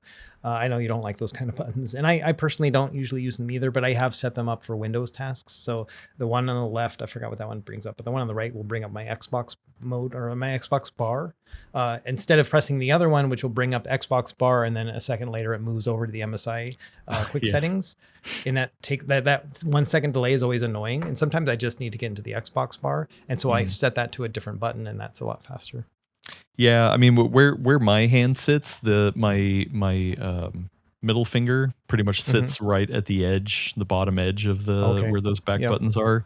And so like I'm never hitting them. I mean, I guess if I wanted to use them, I could put my middle fingers up just to kind of like tap them, but I don't know. Like I feel like every single device has a weird different kind of placement. Like I don't think there's like a true good back paddle experience, because you either have people who don't use them and just don't want to have them accessible, or you have like ones that accidentally get triggered, or you know, ones that are kind of like off to the side. Right. It's so weird. Like I can't fault MSI, but also I wouldn't say they got it right either. Yeah. No, I can see that. And it's one of those where I don't know. I feel like once they start adding additional buttons like that, like they can't take them away ever, you know, like because they've already done it with previous models, and people would be like, oh, you're taking away features or whatever it happens to be. And some people love those back buttons. So, you know, no shame on any of that either. And I think, at least for me personally, it's unobtrusive enough that it doesn't affect my gaming. The only thing control wise and everything that actually affects my gaming are these analog sticks. Like they're just so loose and flicky, and hopefully it's an engineering sample issue that like, because this thing's from April or whatever, that maybe it's just been, I don't know, like worn in too much or something, but they're just so flicky. So like I'm sitting here messing with mine versus the Legion Go, like just literally tapping both sticks and just kind of feeling, and like I don't know, maybe I'm just not as sensitive to it, but or maybe my device isn't as worn in as yours, but like they don't feel so demonstrably different that somebody would be like, oh, I can't, like I would never like be like, oh, these are so bad that I just cannot use the device. Like they feel close enough to the Legion Go 2 at least that I don't know, it didn't really bug me. I still don't. Wow. It's still like the number one thing. It's like, I'm like, gosh, like I feel like I can only do 0 and 100% on these things because it's just like so easy to go to the very edge. Yeah, I wonder if that's your device. I would almost be curious to see if your device is different than mine. Yeah, maybe. But and that's, I mean, here's another point. Unfortunately, these are engineering samples, and even though both Intel and MSI have told us like they're pretty close to final design, that's why it's always best to try to get a review unit that is final design, or like fresh out of the box. And I mean, I get it, it can't always happen. Like the MSI was kind enough to resend me the original Claw 8 because I had to send it back originally, and the packaging that it came in was like completely destroyed. The thumbsticks were like had a bunch of dirt in them and things like that. Man. Once again, no, I don't fault MSI for this. It's a review unit that gets passed around and stuff like that. But sometimes it is hard for us to make those like judgments based off of things that are not like fresh out of the box kind of thing. Sure. So I will say though, I was worried like that this device was going to be too heavy over long periods of time, because I definitely have felt that with the Legion Go 2. Like over time, like a really long gaming session, I'm talking about like over an hour and a half, like the Legion Go 2, sometimes I can be like, oh wow, I definitely am feeling it in my arms. This one, I did not feel it that bad. It's been great for me. But to be fair, I'm not holding and playing like this. I'm not like resting it on the muscles that I've got. I am mostly resting on my lap, resting on my elbows. I'll put my elbows on my knees kind of thing, or I'll be on a tabletop just kind of laying it on there. And so I really don't use it in the way that like, you kind of hold it upright like a GBA or whatever. So that's part of it too. So I have changed the way I play with it. But yeah, no issues when it comes to the overall weight and stuff. Yeah, it still surprises me that the Legion Go 2 is so much heavier than the 8EX. Like they have the same battery. I mean, I know this is a bigger screen on the Legion Go 2, but I mean, not that much bigger. Like I don't know, maybe it's the distribution of weight that so much of it is in the middle of the Legion Go 2 versus like it's a little more evenly distributed, but like it's crazy that it is like weighs so different.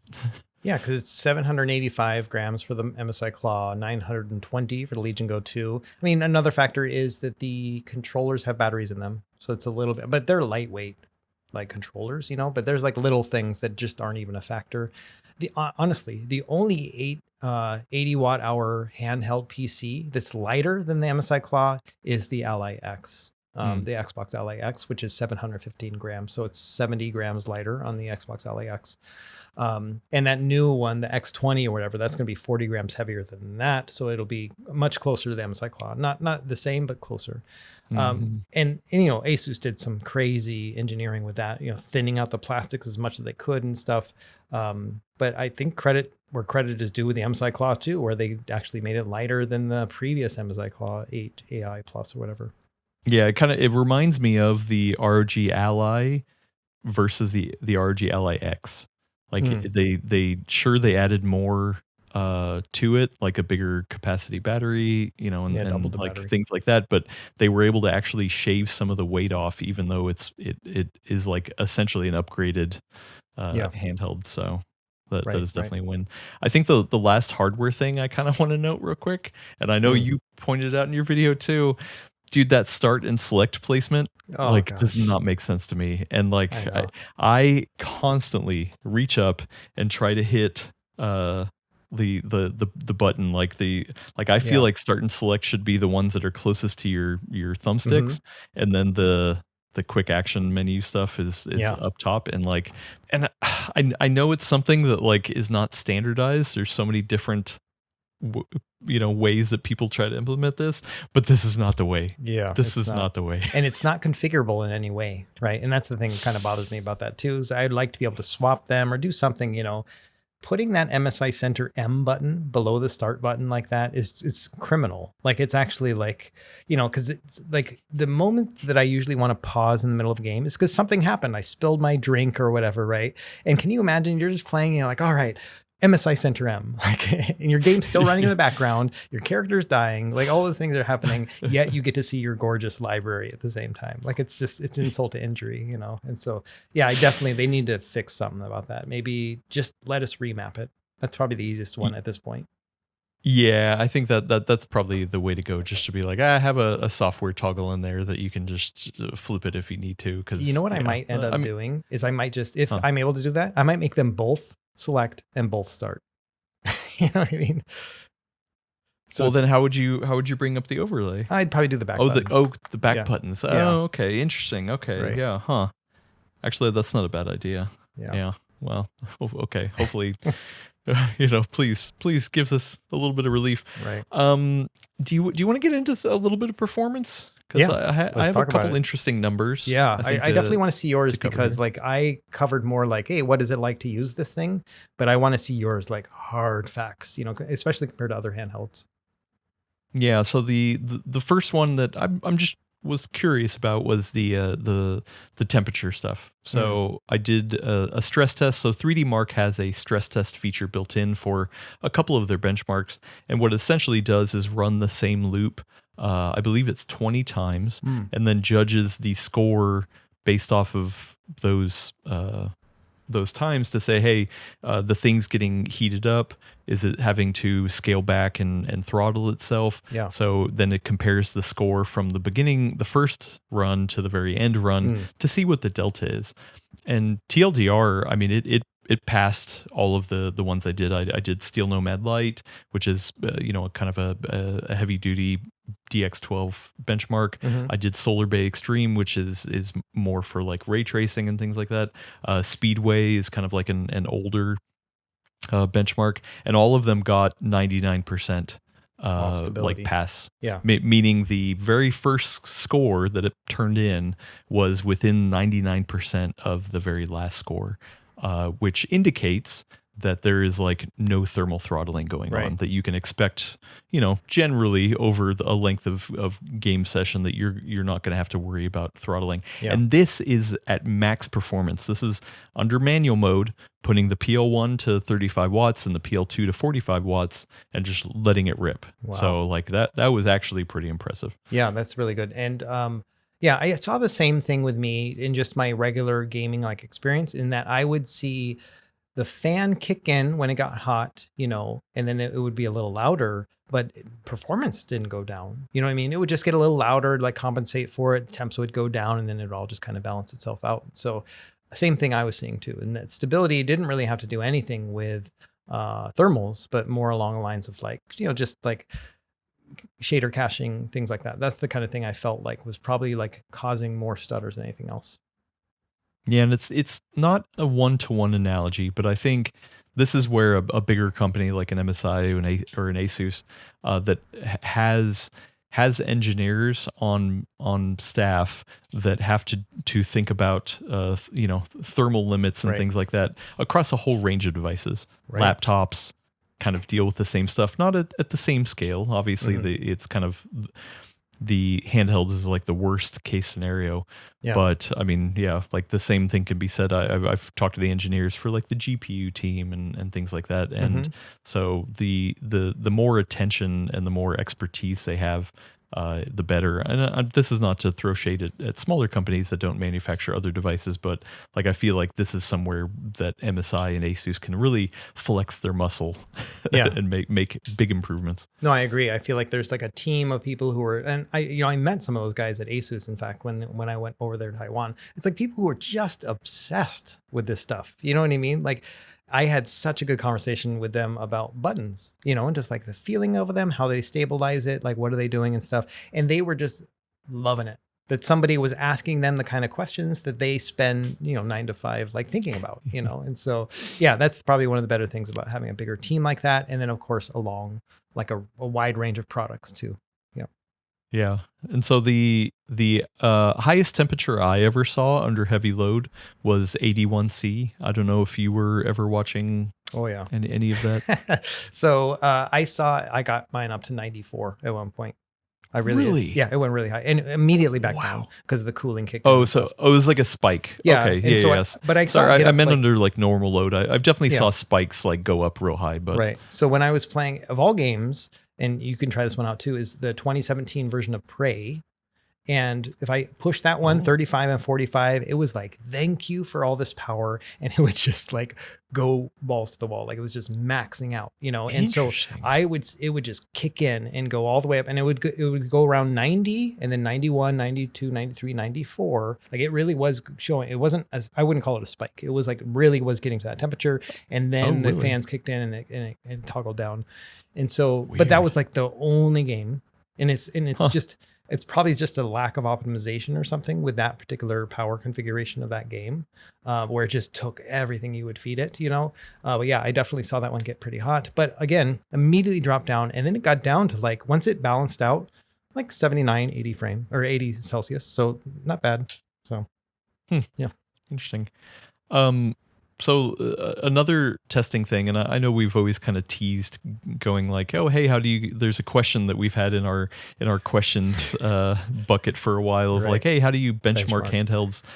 So I kind of want to just give a quick little insight into like how, I do benchmarking methodology, and we don't need to go too deep into it, but the way that I did it was I center I target a specific test. Like, what am I actually trying to test? And for me, I based everything off of targeting the Steam Deck, what we're able to get, the best performance we're able to get out of the Steam Deck, and then compare everything else to that. So all of the benchmark charts that I have, other than the 3D Mark stuff, because 3D Mark doesn't run on the Steam Deck, or Linux in general, and so all the game stuff, I locked in what I would consider a playable version, like on the Steam Deck. Right. Like I've definitely seen some people benchmark and be like, oh, like here I got 20 FPS average on the Steam Deck, but then on the something else I got higher, and I'm like, yeah, me personally, I like to make sure that I have a comfortable playing experience on the Steam Deck, and then see how it scales up from there. The other part too is that the game selection, there's always a lot of confusion of like, oh my goodness, why did you test Shadow of the Tomb Raider? What an old game. How many people are playing that? And it's like, well, I'm not testing the game. I'm testing the game in other ways, but for benchmark specifically, I'm not testing to see how that game plays on these handhelds. I'm testing to see the generational performance uplift between these handhelds. So the game kind of doesn't matter. Right. Like, the game does matter because I try to pick different engines, different types of games, racing games, first-person shooters, like all that kind of stuff. So the games matter, but I don't need to play the latest games, because also here's the other problem is that when you're benchmarking, you're trying to like limit variability. And if it's a brand new game, you could run it one way, and then the next day you run it on a different device, and oops, sorry, the game got patched because it's brand new. And so those numbers, while close, like to me, they're not close enough. So Shadow of the Tomb Raider, spoilers, does not get updates anymore. And so it's like, okay, I know that variability is completely taken out of that. So that's another reason why to use old games and stuff like that. So just, it's a quick little look into the official benchmarking. I try to do the same too, where I'm like, okay, like Steam Deck presets, like if I'm going to use a Steam Deck in my testing, like I'll go to that one. Because it's like the standard, right? You want to see what goes up above me on that too. And I think Kerry does a great job with this too, where he targets game engines, not games, so he'll do Arkham Knight and he'll do Shadow of the Tomb Raider, stuff like that, Returnal and whatnot. Yeah, right. So anyway, there's always somebody who gets in the chat and is like, oh, why'd you test XYZ game? It's like, because I'm not testing the game. Or I'm not here to test how. But not that that's not valuable information. other people do that, which is awesome. But yeah, well, here I'm trying to look at the generational uplift between the stuff, and I mean, I have charts. I don't know if you want to show them, just yes, to please look at a couple things. I like these stuff. Yeah. So I'm gonna share. I went over a lot of these in the full nerd. So if you want to see even more in depth, go over there. But here I have Cyberpunk 2077. So I normalized everything to 1280 by 720 because that's what the Steam Deck can, or all of these handhelds can hit, including the Steam Deck. I did the Steam Deck preset, but the Steam Deck preset by default does upscaling. Right. I actually turned that off just to see, what it was. And it's still like, I don't know if that's barely playable on the Steam Deck. So it turned in an average of 36 FPS, which, is like, okay, let's, hey, when the playable. Steam Deck came out, those are good numbers. Yeah. Right. Yeah. Right. Those were good numbers.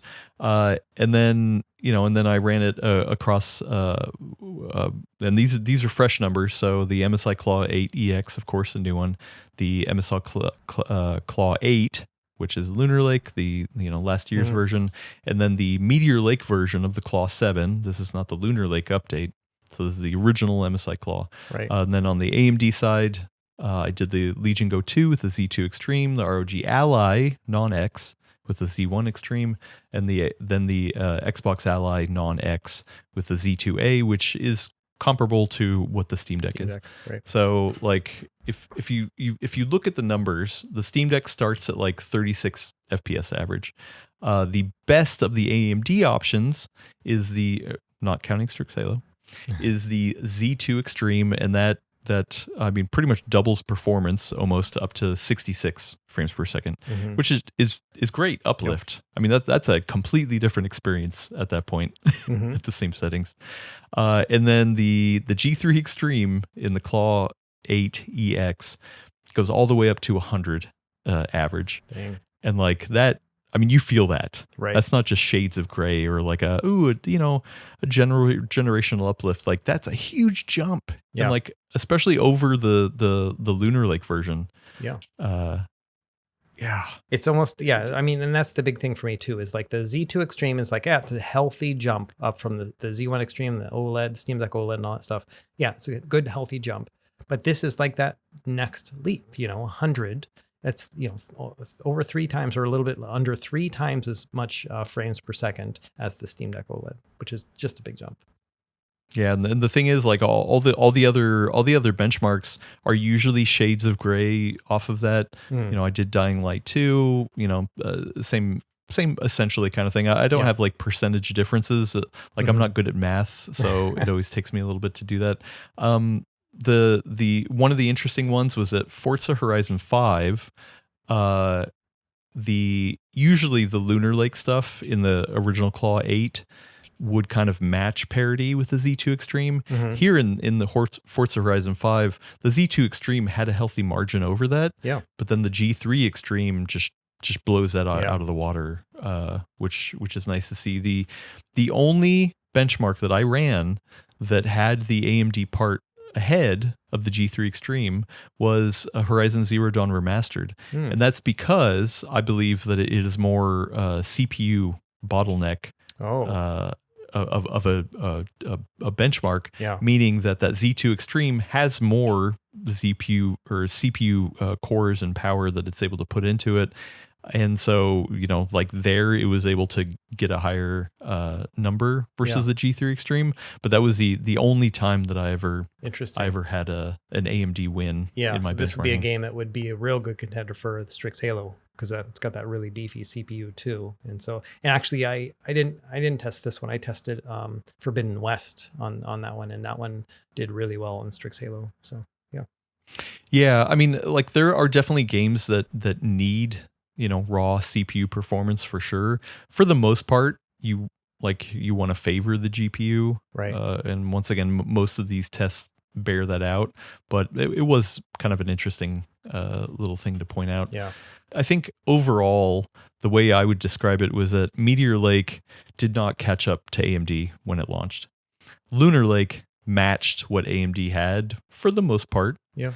And then now with the G3 Extreme, I mean, just it's a leapfrog. It just blows AMD out of the water, and that's once again just something you like is exciting. That is it's not just within a couple percentage points. Like this is a massive performance lead over AMD's best. This is day one drivers too, right? And so it's like there's another like concept to think about is like this. Good point. It's not going to get worse. It's going to get better. And so we saw that with the other two MSI Claws, right? Yeah, hopefully. But we saw that with the other two MSI Claws is that they really turned and burned on catching up with those driver updates and doubling the amount of driver updates that they pushed compared to AMD last year, for example. So I'm hoping that we'll see even improved stuff over time too. Yeah, I didn't have this as part of this because it was a little bit of a side note, but I did go back and look at some of the performance of that original Claw 7 with Meteor Lake. And while I didn't have the exact same benchmark suite, some of the numbers were the same. And I was like, oh, wow, that's actually a healthy jump over the launch. So yeah, over time, these things mature. And one of the things you definitely pointed out in your video, which I think is a good little thing to note, is that with all the hullabaloo that people have talked about of, oh man, AMD and the vendors are not pushing out driver updates, right? Or they're just not getting support or as long as people like, Intel has been going fast and hard. They really driver updates. Yeah. This is like that underdog story, right? Like it feels like, I've talked about it with me before too. It's like when I have a low performing video, it is very motivating to me to make another video. Right. Like a lot of people like maybe get like down in the dumps, be like, oh, this is when it's not performing well, or whatever. For me, it's like, ooh, like fire under my belly. Right. And so I feel like that's where the stage that Intel's in too. It's like they're just trying to catch up and overcome. And I really like that position to be in. I love the scrappy underdogs. It's like watching that. My wife's favorite movie of all time is Miracle, that hockey game, the Olympic hockey movie with Kurt Russell, Oh, yeah. Where they're like the underdogs against the Soviets and stuff. And she loves those sports ones. And same thing for me. It's like I like it when somebody's got some catching up to do and to really kind of position themselves and they're really trying to work their way through that stuff. That's usually where innovation happens. Yeah, I mean, hey, Intel, I would say, other than the whole pricing stuff, performance-wise, pat on the back, Panther Lake is just doing amazing things, and I just, especially for the handhelds. I mean, we kind of knew because Intel was like, hey, listen, when we start talking about handhelds, it's going to be a big deal, and yeah, it's a big deal, and I mean. Yeah, I just can't wait to see more vendors implement it. Right. I can't wait to see how this shakes out, and also I can't wait to see what AMD has up their sleeve too, because I'm sure they're working on something as well, and hopefully this is just a fun little rat race between the two. Right. Yeah, Nintendo and Sega kind of So, all right, here's my big question for you: Linux. Did you try Bazite, Kashi, or anything on that? So I did load up the Steam OS, the official what's the word for it? Recovery image. Recovery image, thank you. I did load that up. Unfortunately, I don't know why, but I was not able to get it to install. It just kept running through the script and stalling out on me. Okay. And I was like, oh, okay, well, maybe I should try something else, which is fine because I actually prefer Bazite over SteamOS for most of these handhelds anyway. And yeah, Bazite, I couldn't get it to launch either.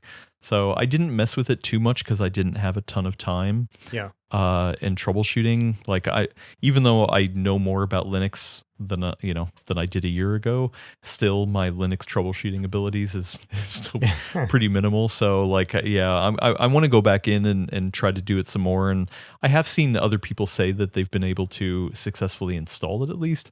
But it's missing features here and there, and of course you're gonna miss out on some of the tuning. I think it was Wendell over at Level 1 Techs was talking about how he was able to get it installed, but unfortunately it's missing some of the performance tuning, which is kind of integral to the G3 Extreme.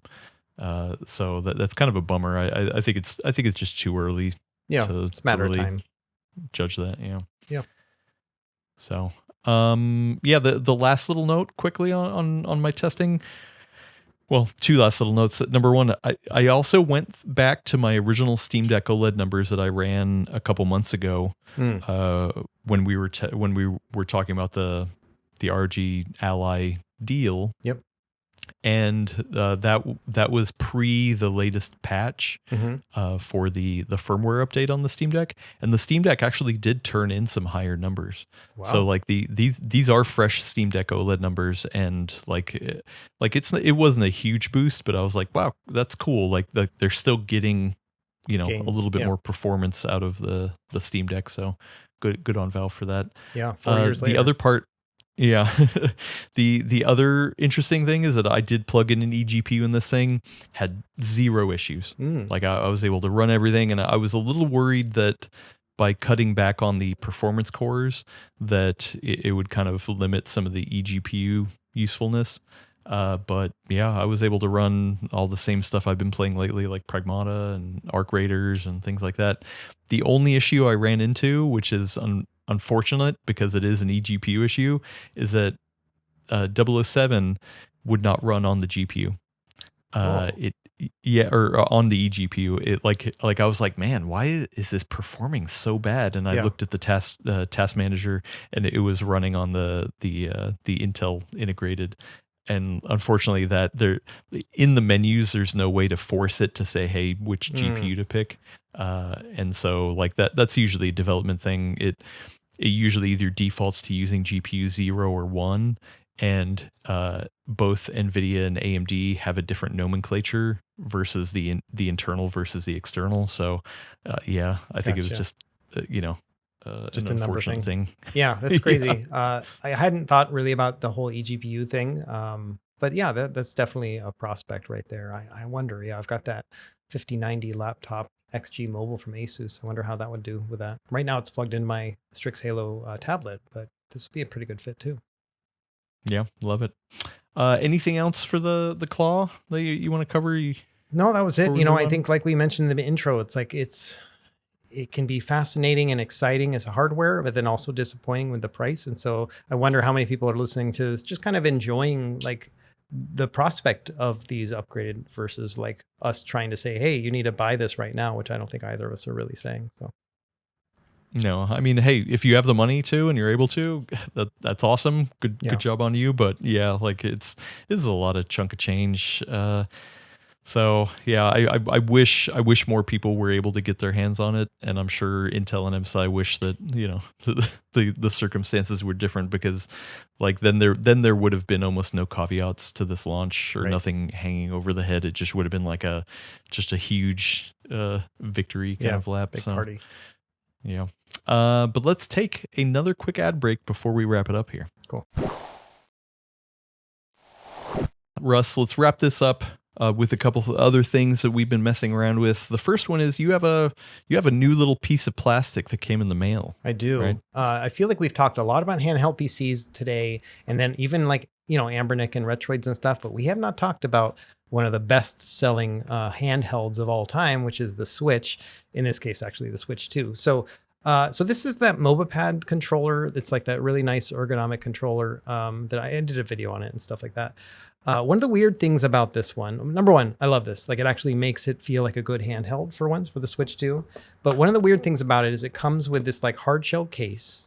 And inside the hard shell case, you can put your controllers, and there's this big gap right in the middle. And it's like, why couldn't they have put a thing in here so we'd have a controller attachment like on the Switch and Switch 2? It comes with those, and so you can kind of put it together. And I even emailed, I think I put it in the video, I complained about that. And then I emailed them and I was like, hey, are you going to do something about that? And sure enough, they did. So this is the thing. It just wasn't ready, I guess, at the time of launch, but it's called the M-A20, just a beautiful name. And it's basically a charging grip. So USB-C on the bottom of it here, or on the top, sorry. So you can charge it. It's got a battery inside. It'll charge your controller. Oh, it does have a battery inside. Yeah. Okay. So it's got a little battery there. So it'll charge it, and then it just snaps in place as you would expect as well. And that's it. So it's just basically a quick little thing that basically improves this thing. I have no idea what the price is. I don't think it's up for sale just yet. It just arrived in the mail. They didn't even ask me about it. And so but yeah, I like it because these controls are good enough for me. to be able to use them while I'm playing on the couch. Like I wouldn't use that with the regular Joy-Cons. I hate picking that thing up and then, like taking them over, but this actually feels good enough to like make it my controller in addition to using it on the handheld itself. So for me, it's like, it's worth it. Instead of having to buy a second controller, you could just buy this adapter and probably save a little bit of money and just have everything working like that. So yeah, really happy with that. I don't know what the price is. If it's over $20, I'd be like, okay, that's a little much. But the nice thing is, go ahead. Because it has a battery in it, which, is definitely, so it's not just a piece of plastic that kind of holds the two controllers together. Like it does offer a little bit of functionality. Yeah. Does it have anything else like charging indicating lights or? It just has those holes in it, features? That will show you like the thing. And I think it does actually have it says charging indicator. That doesn't make sense. Oh no, they got the labels wrong. So they have the charging indicator labeled where the actual connection indicator is, and the connection indicator. So there are two LEDs right here. Honestly, I haven't used this thing yet other than just kind of pulling it out of the box. No indication on the box about how many milliamp hours this is, but I would guess it's small, 500 or something. But the nice thing about it is it actually does fit in that hard shell case, so you can just have a one and done. And so, yeah, it actually all makes sense now, finally. So yeah, there you go. Are you going to do an actual like standalone video for this? No, it's like that's too much work. So I will. I've got such a list of things I want to make videos about. So I feel like that's a good social media follow up thing, newsletter follow up, but not necessarily like a full on video. This is like one of those reasons why I maybe should be making YouTube shorts, but I don't. And so this would be a perfect YouTube short. But or this is a reason why you make a podcast. There you go. Right. Yeah. Yeah, this is the kind of things that you get exclusively here on Expedition Handheld. Right. I will say I did end up picking up these controllers based off your recommendation. I'm going to assume other people have as well. And yeah, they're awesome. They are really great. Like it really does like change the complete ergonomics and feel of the Switch 2 in like a good way. And my main complaint about it is that like I'm not a huge fan of the plastic texture, but I kind of got over that. It is a little bit smudgy because of the black color, but when I was in China, I met with Acnes, who's a distributor of Mobapad, and they had the white model, so the same controls but white, and then a new gray model exclusive to their shop that has like green and red buttons on it too. So it's like really cool looking. And so, so there's new colors coming. If you're thinking about picking one up and you would prefer to have a different color, just wait like a month, I think. Okay, yeah, that's pretty cool. Yeah, definitely a good recommendation from Russ over in Retro Game Core. Thank you.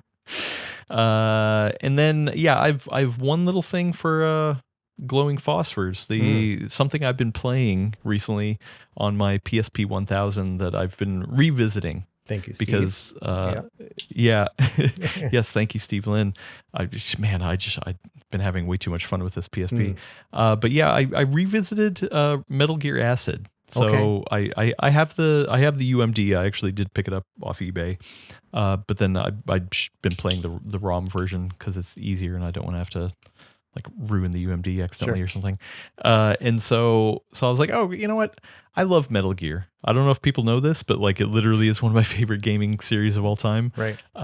Huge Metal Gear fan. And I never beat Acid 1. I definitely only played very little bit of Acid 2, but I remember always kind of liking it, but just feeling like I never loved it. And now that I'm revisiting now, I've been playing it, and I'm having a hard time getting through it. Like it's difficult, it bums or me just out. Not fun.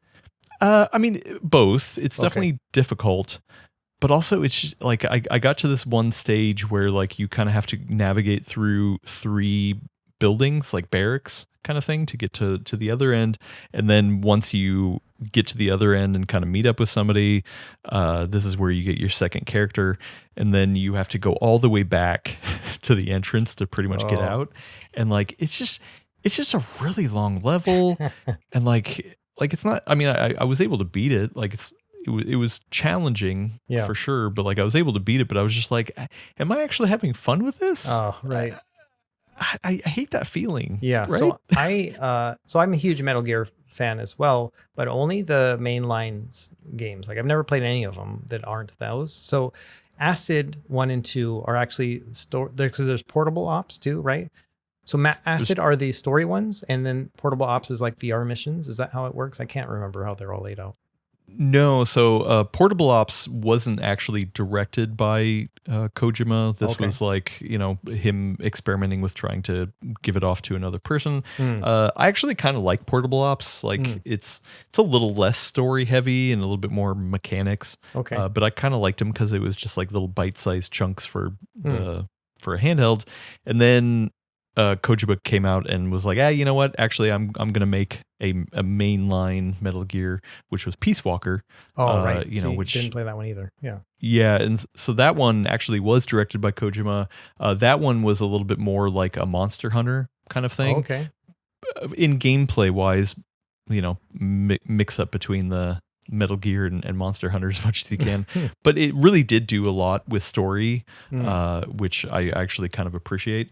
So the acid stuff, these are card games. So like it's a turn-based strategy, which I really like, but you do your turns based off of cards. So each card has a different ability or like something you can equip to yourself or an action. And then each one has different points to it. So if you play a high point card, which does, some really cool ability, then you add to your turn. And so maybe the enemy who does two smaller cards is able to kind of, have two actions compared to your one. Anyway, sorry, I'm probably not describing it right, but yeah, like I love tactics games. Card games, whatever, I could take or leave for the most part, but I love Metal Gear, so at least it has like, things that I would appreciate. But yeah, I don't know, this like Kojima kind of produced this, but the story is not a typical Metal Gear story, and I'm not even paying attention. It's just not a great story, and so like that can hook me.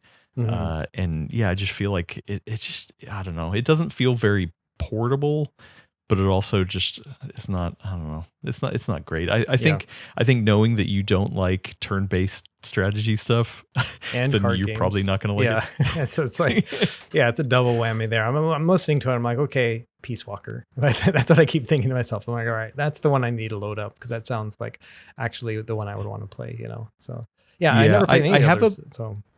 I have a soft spot for Portable Ops. Like I think there is a time and place for that. But if you're only gonna play one of them, you're like it should be Peace Walker. And I actually did replay through Peace Walker. I think it was last year on my Retroid Pocket.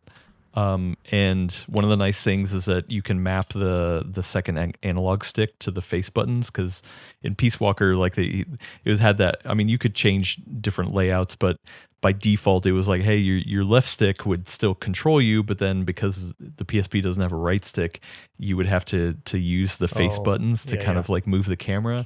It really sucks to do that. But yeah, like when you're emulating, you can set that up on your right stick to essentially hit the face buttons. Yeah. Oh man, that makes it play so much better. So yeah, and story-wise, give it a go. Story-wise, it takes place around Metal Gear Solid 3. Like it's old. It's like older time frame, right? Big boss, that kind of stuff. Yeah. So in between 3 and 5. So essentially, like it actually does touch on a little bit of the ending stuff of 3. I don't want to spoil too much. This came out before 5, so like sure there are some things that kind of hint, but I also feel like 5 was such a mess anyway that like I don't think it has deep ties into it. But if you like 3, then I think this is a good continuation off of that. I'm starting to kind of remember, like, Peace Walker is the first game where you can do take your enemies, put a parachute on them, and fly them up.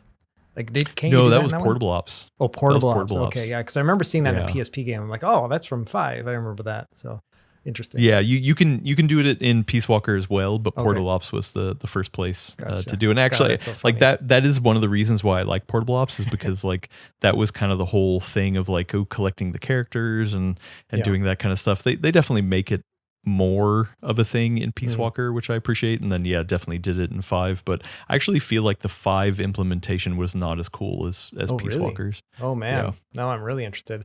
I love that in 5, like, because I had taken a long break from basically playing 4 on PS3 when it first came out until the pandemic was when I actually finally played 5, and so huge gap. It was like 10 years or something, And as soon as I did that, I found it hilarious, but then I also found it hilarious that people just treated it like it was a normal thing to do. And I get it because people are kind of tired about the mechanic by that point if it's already been in 2 other games, like it's just, oh yeah, this is a thing we do. But for me, I'm just like, this is so bizarre. Like I love that idea. It is really cool mechanic. Yeah. Hilarious. Like I wish like if they were ever to remake some of the other Metal Gears, like to try to bring that in somehow, like I don't know how, but right. it would just be kind of funny. Yeah. Like I could have seen it. Yeah, and maybe not. I don't know. It's all weird, right? It's all like weird, futuristic, historic military technology that kind of doesn't make sense, and it all kind of like wraps back into each other. And you have stuff in 5 that is more advanced than 1. Right. Yeah, exactly. But yeah. Anyway, so I would love to hear if anyone has maybe some recommendations on how to get through Acid. Like I want to get through it. It feels like a weird thing to not have gotten through. But I also don't know if I want to skip to 2. Like maybe 2 just plays better. So maybe I'll just do that. But yeah, who knows? I'm definitely going to try out Peace Walker now. Yeah, definitely. But we need to wrap it up here, Russ. We've been talking a while about handhelds, and I need to rest. I need to put on some more sunscreen. Yeah, I feel like I'm starting to get a little bit of a burn going. And yeah, we need to relax and rest up for the next adventure. So Russ, what do you got coming up that we can tease here? Well, we're in a weird spot where like we've got a little bit of this Retroid Pocket Nova information. I as you probably have already seen, I don't have a Steam machine. Like I wasn't offered a review unit, and so I'm in line to buy one. But I still have a lot to say about it. So I might make an independent video just like, hey, here are my thoughts on the Steam machine, even though I don't have one.